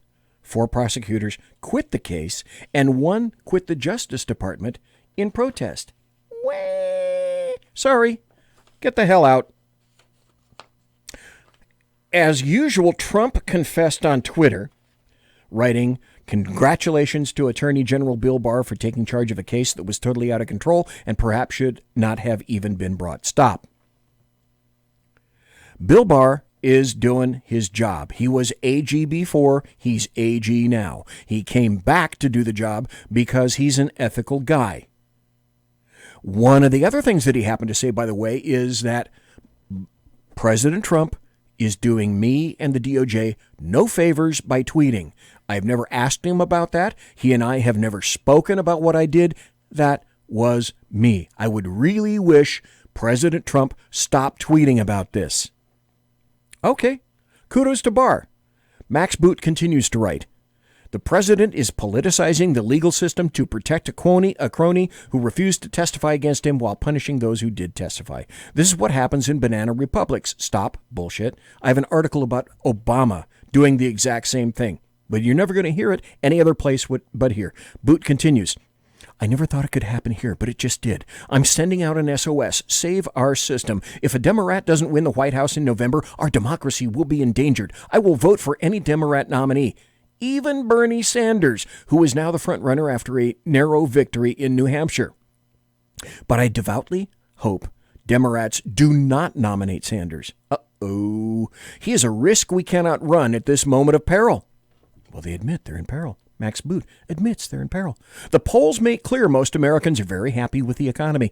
In a recent Gallup survey, 59% said their personal financial situation has improved over the past year, an even higher number than in 1999 at the height of the dot-com boom." Imagine that.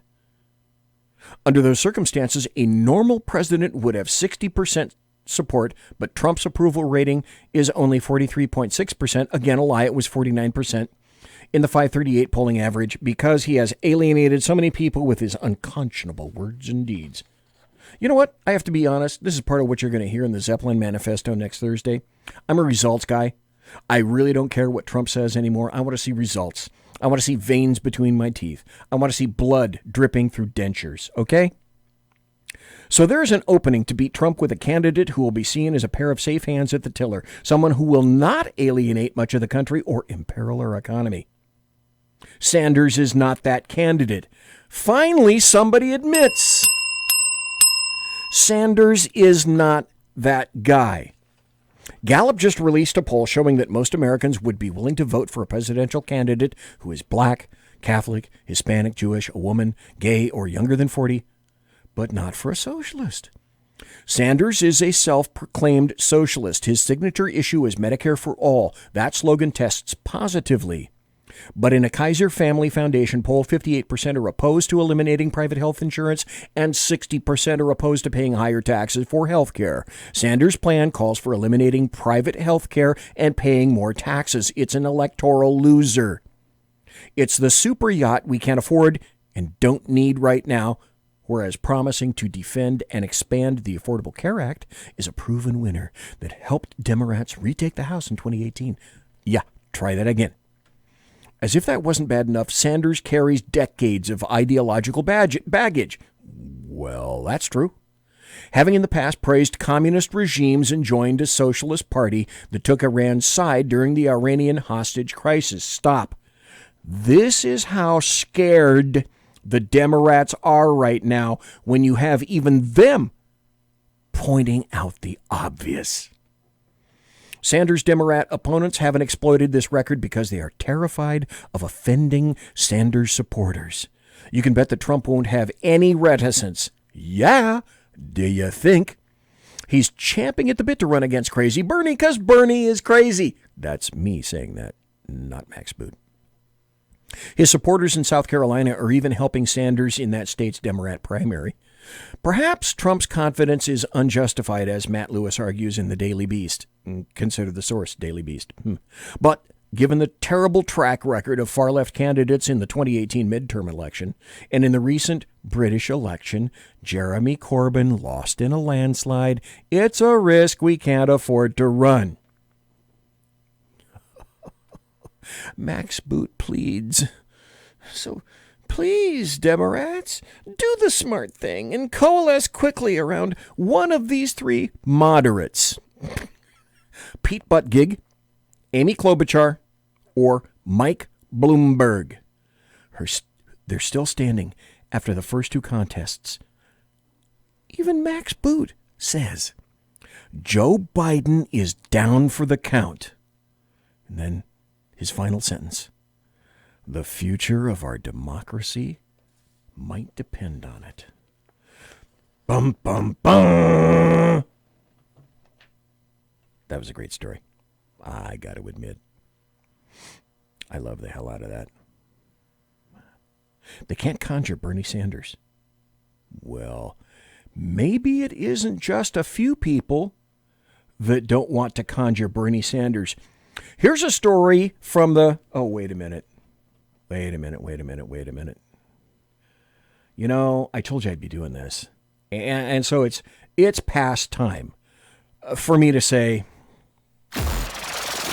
It's time for happy stories and good times. There we go. Now I feel better. This is from the Las Vegas Review-Journal. Culinary Union circulates flyer attacking Medicare for All. Translated, it's attacking Bernie Sanders because Bernie's coming to Nevada next. Culinary Local 226, Nevada's largest and most politically powerful labor union from Las Vegas, okay. Culinary Union, food servers, cooks, etc. They circulated a flyer that attacked the nationalized health care proposals of 2020 presidential hopefuls Senator Bernie Sanders. Imagine that. So already there's a kerfuffle brewing in Nevada. Then there's this. This is another happy story. This is from the New York Post. Donors are set to leave Joe Biden after Iowa and the New Hampshire results. Well, what do you do if you get results like that? Joe Biden's disastrous results in Iowa and New Hampshire have spooked Democrat donors who are preparing to jump ship and throw their money behind somebody else. Even as his campaign vowed yesterday, that the best is yet to come. The best is yet to come. By the way, have you heard Joe Biden's new ad? Because if you haven't, I'm going to play it. So, Joe Biden is scaring people. Well, let's go back. I don't have historical Alzheimer's because, oddly enough, I happen to have the internet, as opposed to apparently a lot of journalists who don't have the internet. So I have the internet. I don't have historical Alzheimer's. Does anybody, and I'm doing this for a reason. Does anybody remember this from Hillary Clinton? This is an oldie but goodie from 2007 when she happened to be in Selma, Alabama. Pandering, take one. Pandering, take one. Okay, stop. You know, when you do this stuff, you have to turn up the volume. Let's go back. Hillary Clinton. Now, see, if I had a producer, that wouldn't happen, so I don't have a producer, so it happened. Anyway, Hillary Clinton, pandering, take one. I don't feel no ways tired. That's right. I come too far from where I started from. Nobody told me that the road would be easy. I don't believe he brought me this far to leave me. Remember that? Well, I just refreshed your memory, didn't I? So here's a new Joe Biden ad. And it goes like this. We're in the battle for the soul of this nation. Now so much we've gained is under attack.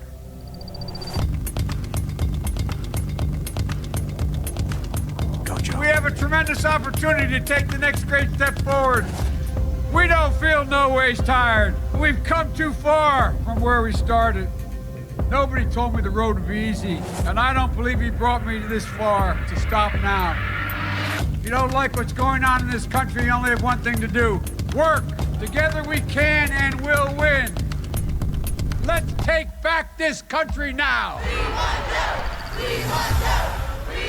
I don't feel no ways tired. That was Pandering Part 2. Thank you ever so much, Slow Joe Biden. That's a happy story, isn't it? Locally, leftists have a newspaper here in Sacramento called the Sacramento Bee. I actually worked for McClatchy in the 70s.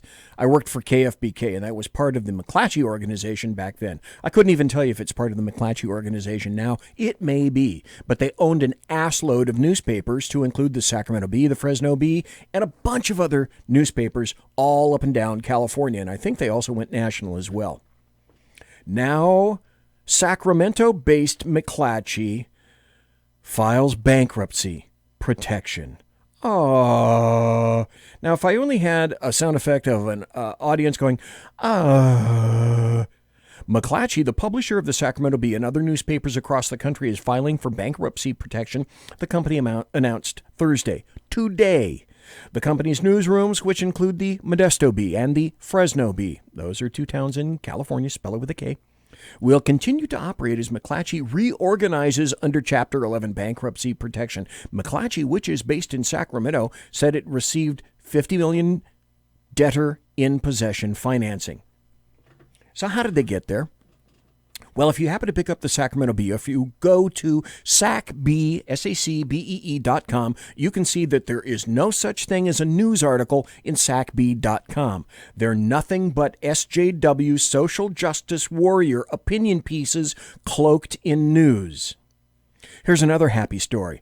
Who knows? Joe Manchin doesn't rule out voting for Trump over 2020, whoever the 2020 Democrat may be. Senator Joe Manchin left open the possibility of voting for President Trump if surging 2020 Democrat candidates don't shift their rhetoric to the political center.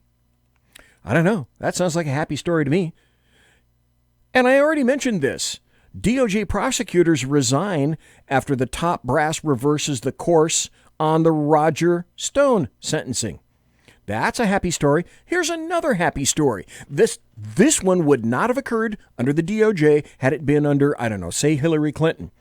The DOJ decides that it's going to prosecute Chinese telecommunications conglomerate Huawei and subsidiaries charged in racketeering conspiracy and a conspiracy to steal trade secrets. That's Bill Barr at work. That's our current DOJ, which is why we need Bill Barr. China, I've said it time and again, is a much greater enemy to the United States of America than Russia will ever be, at least at this point. Here's the story that I referred to earlier. This is also a happy story. Tim Scott said, if Trump gets 14% of the African American vote in November, it is, quote, game over. Senator Tim Scott of South Carolina said Tuesday of this week that President Trump's key to re-election this November is the African American vote, which has been one of the Democrats' key constituencies in recent decades. Imagine that. In 2016, Trump earned 8% of the black vote, compared to 89% for Hillary Clinton. Scott told Martha McCallum that he's seen polls showing the president with 30% support from African Americans. He can be between 14 and 16% in 2020, said Scott, who added that such a result would be pretty phenomenal and that would yield essentially game over. Well, there are more indicators on the horizon as well. John Carl happened to be at President Trump's rally in Manchester, New Hampshire, to talk to, John Carl's talking to Lindsay Davis. And this is on ABC. And he says Trump supporters, unlike other people, are as fired up as I have ever seen him. Chief White House correspondent Jonathan Karl's at the president's rally and joins me now. Looks like a full house there right behind you. Just give us a sense of how enthused President Trump's base is, especially by his acquittal. Yeah, they're not enthused. Lindsay, Trump supporters are as fired up as I have ever seen them. I mean, this rally is in an arena that I was at just 2 nights ago, Saturday night, at an event that included all of the major Democratic nominees, candidates for the Democratic nomination. And we have a bigger crowd here by far just for Donald Trump than we had on Saturday for all of the Democrats. Some of these people were waiting out line starting yesterday. And trust me, Manchester, New Hampshire, it is cold. It is rainy, snow on the ground. Yeah, it does what New Hampshire does in the winter. It actually has a season. Then this is another piece of good news, isn't it? After the impeachment acquittal, our U.S. Senate confirmed another Trump court pick over Democrat objections. So a couple of minutes after Chief Justice John Roberts gavelled out President Trump's impeachment trial, Senate Majority Leader Mitch McConnell got right back to what he's been saying in his top priority, confirming judges. Less than half an hour after TV networks cut away from the Senate to dive into the ramifications of the body acquitting Trump, McConnell filed cloture on the nomination of Judge Andre Brasher to the 11th Circuit Court of Appeals, a procedural step that moved the controversial nominee one step closer to confirmation. You want another good story? Here's another good story. Here's another happy story. This is also, well, this is from a different source. This is from the WashingtonTimes.com. And the headline is, Mitch McConnell on judges. My motto for the year is to leave no vacancy behind. Mitch McConnell is keeping his chamber focused on filing judicial vacancies and filling them, with a circuit court judge lined up for confirmation on Tuesday. You want another happy story? You probably should. Here's one that I saw on Twitter, and I couldn't, thank God, when I read this tweet, I didn't have a carbonated beverage anywhere near me, or it would have come out my nose at about 150 miles an hour. Here's Nancy Pelosi. Verified, there's the check mark right next to her name. Bing, check mark. It really is Nancy Pelosi. Bing, at Speaker Pelosi. Now, this is the person who is so pious. Remember, Nancy Pelosi has said that religion informs her and instills her. Here's her tweet. God, I wish I'd thought of this. And you're going to laugh, and you're also going to wish that you'd thought of this shit yourself. I know I did. Here's Nancy Pelosi's tweet. Ding! Verified, at Speaker Pelosi. Okay. Stop mailing my office laminated copies of that goddamn speech.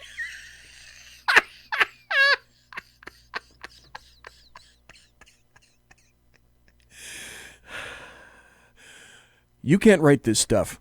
You know what? It's 10 o'clock. And where are your kids? What the hell? Where are your parents? Where is anybody? I'm not stopping. I'm not going to do a promo. All I'm going to do is this. Conservative media done right. You're listening to the SHR Media Network. I can't stop with the happy stories. Here's another happy story. Bigger than Vindman. Trump scrubs 70. Oh, God, this is great. Didn't he say drain the swamp? This is another reason why they hate, despise Donald Trump. This is from the Washington Examiner. Bigger than Vindman. Trump scrubs 70 Obama holdovers from the NSC, the National Security Council. Trump is making good on his promise to drain the swamp and cut Obama-era holdovers from his staffs, especially the critical and recently controversial National Security Council. Officials confirmed that Trump and NS advisor Robert O'Brien have cut 77 positions inherited from former President Barack Obama, who had fattened the staff to 200 under his tenure. That's a happy story. Then remember I told you just a couple of minutes earlier, Alexander Vindman, Lieutenant Colonel Alexander Vindman, admits he made up part of the Trump call summary, and people are they're gobsmacked, I tell you, as to why Vindman is out of there. He's still a lieutenant colonel. He's just been reassigned. That doesn't mean he was fired, like all the leftists are telling you. No, dumb shits. He wasn't fired. Then they're saying, oh, no Democrat in the history of history has ever acted like President Trump is acting now. Again, bullshit alert. This is from PJ Media. 5 times Barack Obama protected his allies from justice, and Democrats didn't seem to care then. Isn't that amazing? It was expected that Democrats would be up in arms over the news. The Justice Department retracted and rewrote Roger Stone's sentencing recommendation memo. But once again, this writer says, I find myself astonished by the rank hypocrisy of Democrats. This is Matt Margolis, by the way, from PJ Media writing this. But before I get into that, I think it's worth mentioning that the prosecution of Stone and, quite frankly, the sentencing was excessive. I have picked 5 examples of Obama's allies being protected from justice in various ways by his administration that Democrats didn't give a hoot about. And when you read them, you'll understand why. Number 5, the new Black Panther Party. Welcome to Overtime, by the way, folks. I'm going because I'm on a roll. And I'm giving you happy stories, and I'm giving you good times because people need to talk about this kind of stuff. Number 5, the new Black Panther Party. You may remember images and video from Election Day 2008 with members of the new Black Panther Party standing outside a Philadelphia polling place wearing military garb, making racial remarks, and discouraging people from voting. By the way, that was under the aegis of Attorney General Eric Holder. Likewise, a black dude. A voter intimidation case against the new Black Panthers began weeks before Obama took office. It was an open and shut case, and the new Black Panthers didn't even show up in court to defend themselves, assuring the government's victory in the case. Then in May 2009, the case was inexplicably dropped by Attorney General Eric Holder. By the summer of 2010, the U.S. Commission on Civil Rights declared there was evidence of possible unequal administration of justice by the Justice Department in the new Black Panther Party case. It was quite clear that under Obama and Holder, civil rights cases against minorities discriminating against whites were being systematically ignored. Imagine that. Oh, then there's the case of Attorney General Eric Holder himself. A.G. Holder took part in a scandalous, incompetent gun-running project known as Fast and Furious from 2009 to 2011. And he did everything in his power to protect his boss, Barack Obama, during that investigation. In return for his steadfast loyalty, Obama protected Holder, who was aggressively stonewalling the House Oversight and Government Affairs Committee investigation into Fast and Furious. Obama's asserting of executive privilege was not only to protect himself, but also to protect Holder against a head of the Oversight Committee's vote to declare Holder in contempt of Congress for withholding documents from the committee. Ultimately, it didn't save Holder from being held in contempt of Congress. By a bipartisan vote, by the way. Then there's the issue number 3 of Senator Robert Menendez in 2012, just days before the November election. ICE agents were ready to arrest an illegal immigrant and a registered sex offender, but they were ordered by the Department of Homeland Security to wait until after the election. Why would that be? The suspect was a volunteer intern for Senator Robert Menendez, Democrat of New Jersey, and there would be significant interest from Congress and news organizations about the arrest. Menendez was seen as vulnerable, though, in the 2012 election. The delay of the arrest saved him from a potentially politically damaging scandal on the eve of voting, all while letting a sexual offender avoid justice for 6 weeks. Then there's case number 2, sexual predator Kevin Johnson. In 2009, Barack Obama illegally fired Gerald Walpin, the Inspector General for the Corporation of National and Community Service. Walpin's only crime was that he was investigating Obama's friend and donor, Kevin Johnson. Johnson had misused federal grant money for AmeriCorps by funneling it to his personal nonprofit group, paying for political activity, and using it to pay hush money to underage girls he'd sexually abused. By the way, who's Kevin Johnson? Oh, Kevin Johnson is the former mayor of Sacramento, where I am sitting 2 miles east of the Bill Mill right now. So this was a big dealio in Sacramento. So what was Kevin Johnson doing that he was covered for? They just took the cat litter and covered him all up. He was paying hush money to underage girls he'd sexually abused. He took federal grant money earmarked for AmeriCorps and funneled it to his personal nonprofit groups, paying for political activity. So when Walpin recommended charges against Johnson, Obama, in violation of federal law, fired the prosecutor. Kind of sounds like Ukraine and Biden, doesn't it? Number 1, Hillary Clinton. It's hard to think of anybody who's managed to avoid accountability more than Hillary Clinton, and her response to the Stone sentencing was her latest example of a complete lack of self-awareness. This is from Hillary Clinton. Bing! Verified on Twitter. Bing! Got the blue check mark on the same day. Hillary Clinton tweets, on the same day, 2 prosecutors have resigned from the DOJ to protest the administration's intervention to lighten the sentence of one of Trump's accomplices. The Senate GOP blocked votes on 3 bills to secure our elections. The rule of law and our democracy are in crisis.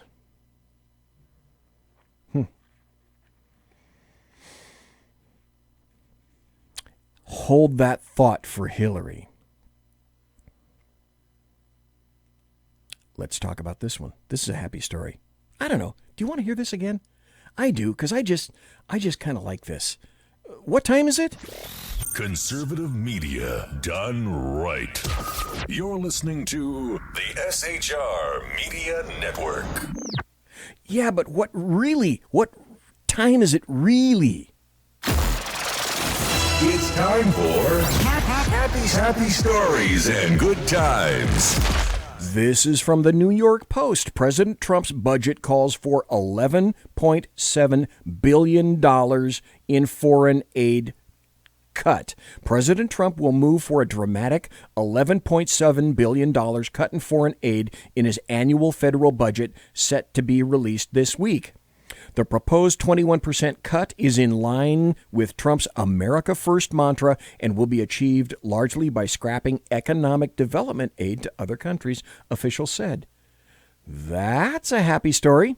Oh, then there's this from MarketWatch.com. U.S. adds 225,000 jobs in January as hiring speeds up again. The labor market now is considered to be astounding. Another story from the Washington Times. It just keeps getting better. Justice Department, William Barr, launches legal assault to roll back sanctuary cities. The Justice Department unleashed a legal assault on sanctuary jurisdictions across the country Monday, filing a new round of civil lawsuits asking judges to overturn the policies and warning state and city officials they could soon face their own criminal charges for harboring illegal immigrants.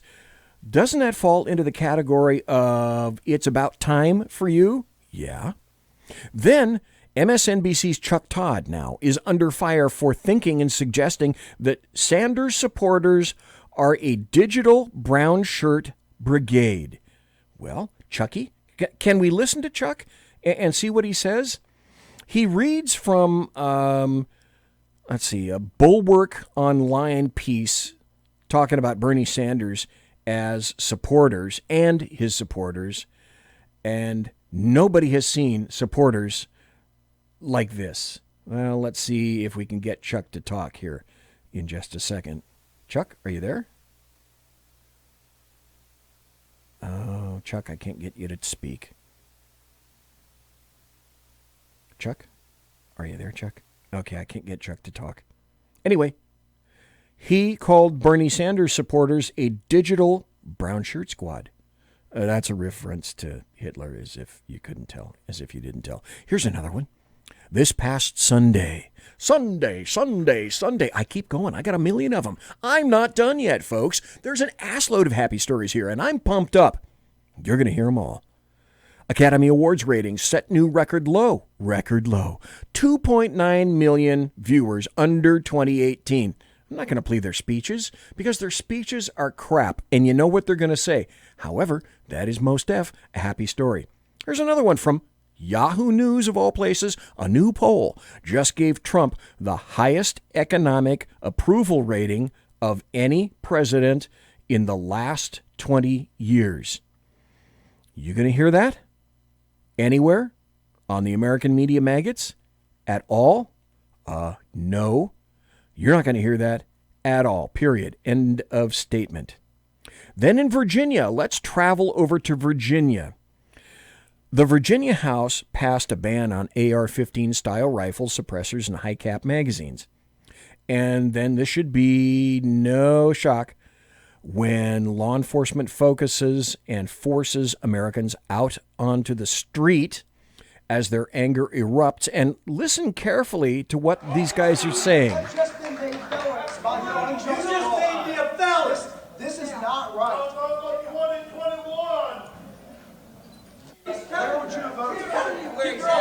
You just made all of these people felons, is what he said.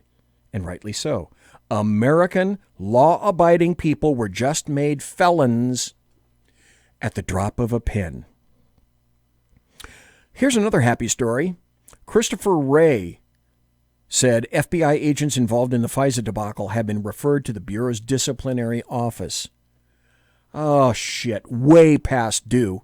I worked for the FBI. It's a disgrace what the FBI has become. On the 7th floor, not the line-level agents. Let's make a discerned difference between the two. Massive difference between the rarefied air way up there and the people that actually do the job done.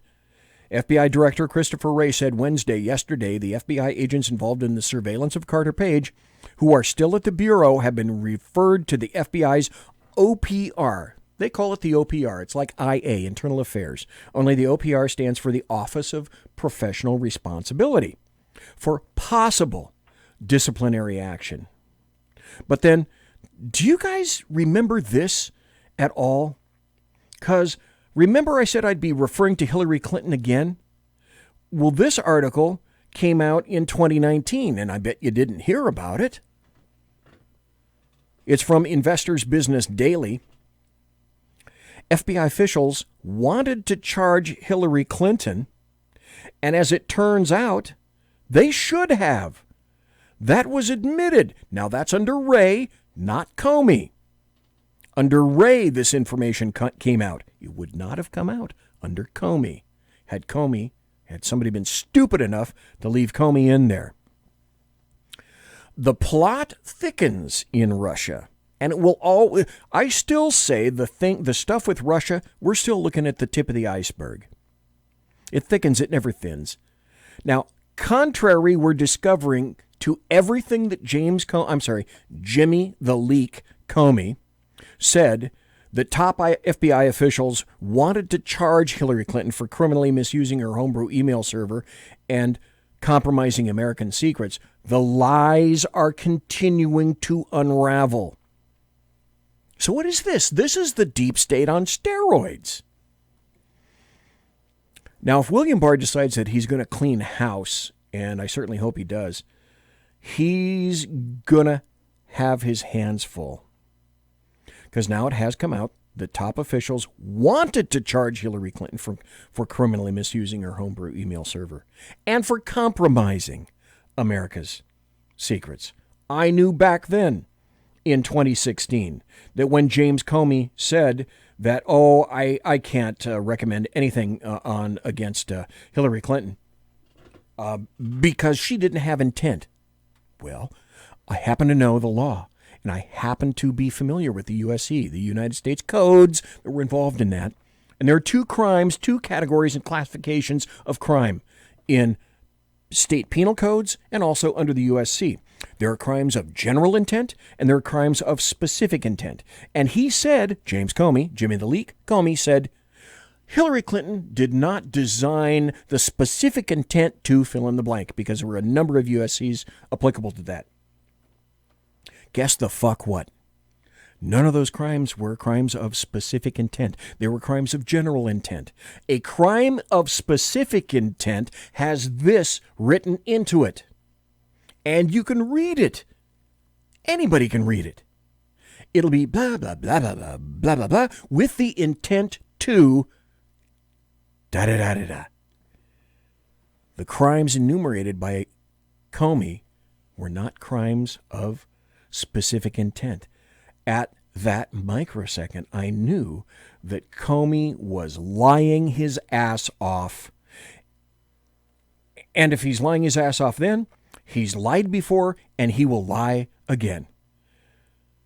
Hey, you want to hear a cut of Lindsey Graham not giving a fuck about being on CBS? Right now, we need to finish this conversation because you brought up a number of things. So we're going to have to take a quick break. I do want to say, though, that to this point, nothing has been in any way substantiated in regard to corruption when it comes to Joe Biden himself. His son served on the board and was paid for it. I just think the media is so in the tank over this issue, it makes me sick to my stomach. We'll talk about it in a minute. Right, but you were saying it needs to be investigated. Yeah, nobody's investigated. CBS hadn't sent one reporter. To Ukraine?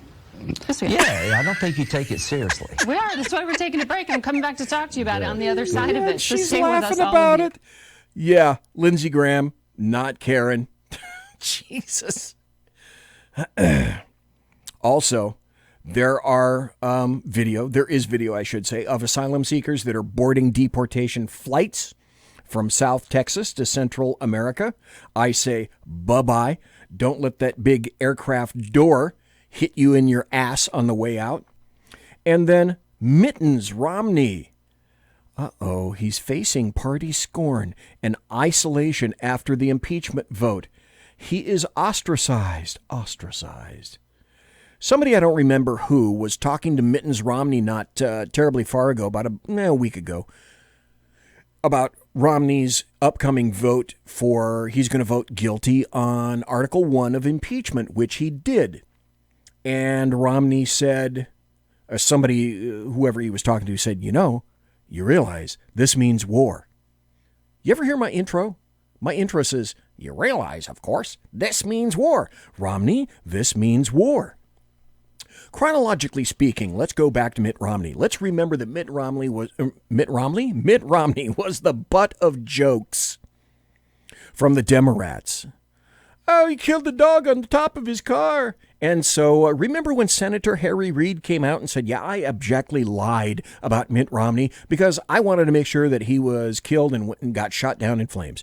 Now, Mitt Romney then, after having the Democrats, then Mitt Romney goes and says terrible things about Donald Trump during his run-up in nomination to president and badmouths the crap of Donald Trump. Then he goes to Donald Trump with his hat in his hand and says, I'd like to be Secretary of State.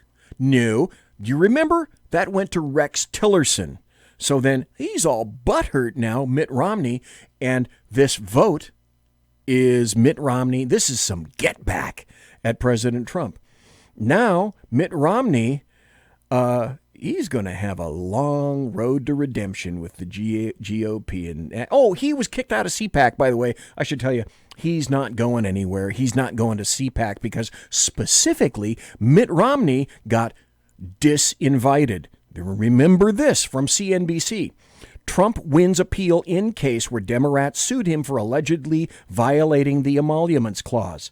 Well, no, he didn't.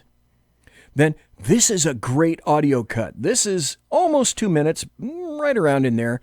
This is Devin Nunes saying basically on I think this was the Ingram Angle show. And he says, you know what?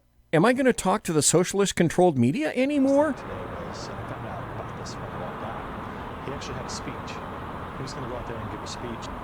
Oh, hold on. I got another thing open in here. Where do I have something open? I found it. Okay. Now we're going to be able to hear Devin Nunes. Let me back this baby up. This is what happens when I don't have a producer. But still, I make shit run. Here we go. Devin, take it away, dude. And I found out about this when I walked out. He actually had a speech. He was going to go out there and give a speech that his people had worked on. They had approved everything in it. And as you know, when you were there, he said, nah, I'm not going to give a speech. We're just going to celebrate today. And he just had a list of all the people there, and he went around the room, was introducing people. And the president needed to do that. And the American people need to continue to hear this. The more times the president can talk about how dirty they were to him, his family, to anyone who got involved in this, trying to get to the truth, he needs to do it. The most important thing that the president has done, of all the things that he's done are very important, but he's finally outed the media. The media in this town has been corrupt. And it took somebody like Trump to finally bring them out of their shell to where now they'll just openly go out. They'll tweet about it late at night. They get drunk. They send drunk tweets out. And they're vicious to him and Republicans. And I continue to try to get our Republicans to wake up in the Capitol. We should not be talking to the mainstream media. They are assassins. They're working for the other team. I mean, we talked about you got to win. You got to win back. We got to win. Okay, stop right there. Do you think that's over the top? Do you think that's over the top? Because I don't. In the Zeppelin Manifesto on Tuesday, I'm going to tell you why I don't think that's over the top. I'm going to talk to you about why I think that should become the new norm. Why, for example, is there no press secretary every day speaking about Donald Trump? It's because people, assholes like Jim Acosta, got up and pedantically decided that they were going to go on single-person rants against the president, Sarah Sanders, or whoever the press secretary happened to be up there at the time. It wasn't about asking questions. It was about setting Donald Trump's ass on fire as much as possible.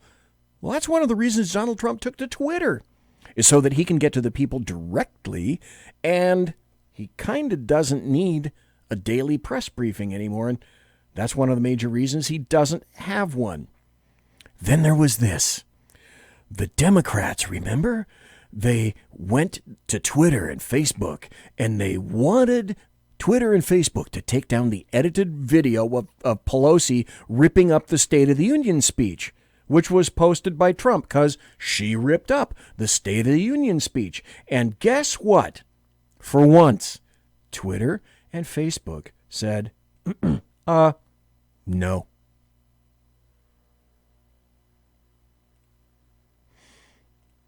I repeat, folks, you can't write this stuff. Monsieur has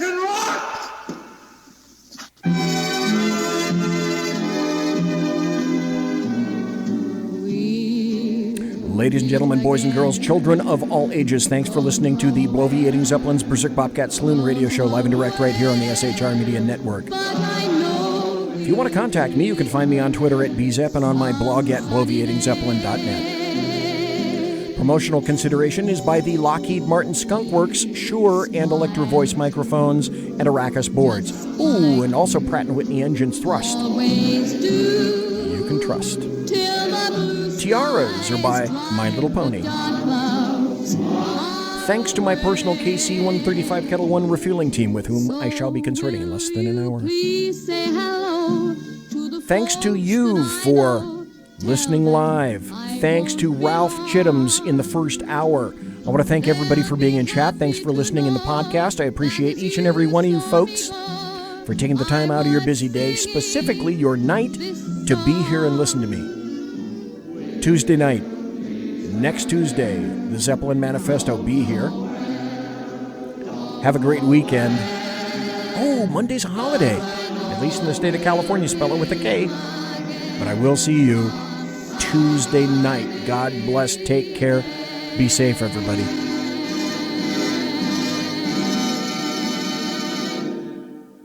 Everybody quiet down now and get some sleep. Good night, everybody. Good night, Mama. Good night, Ben.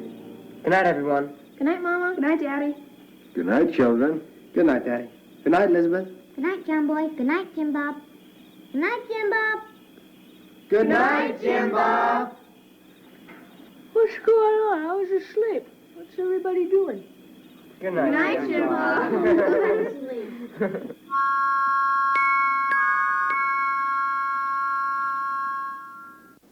Good night, and good luck.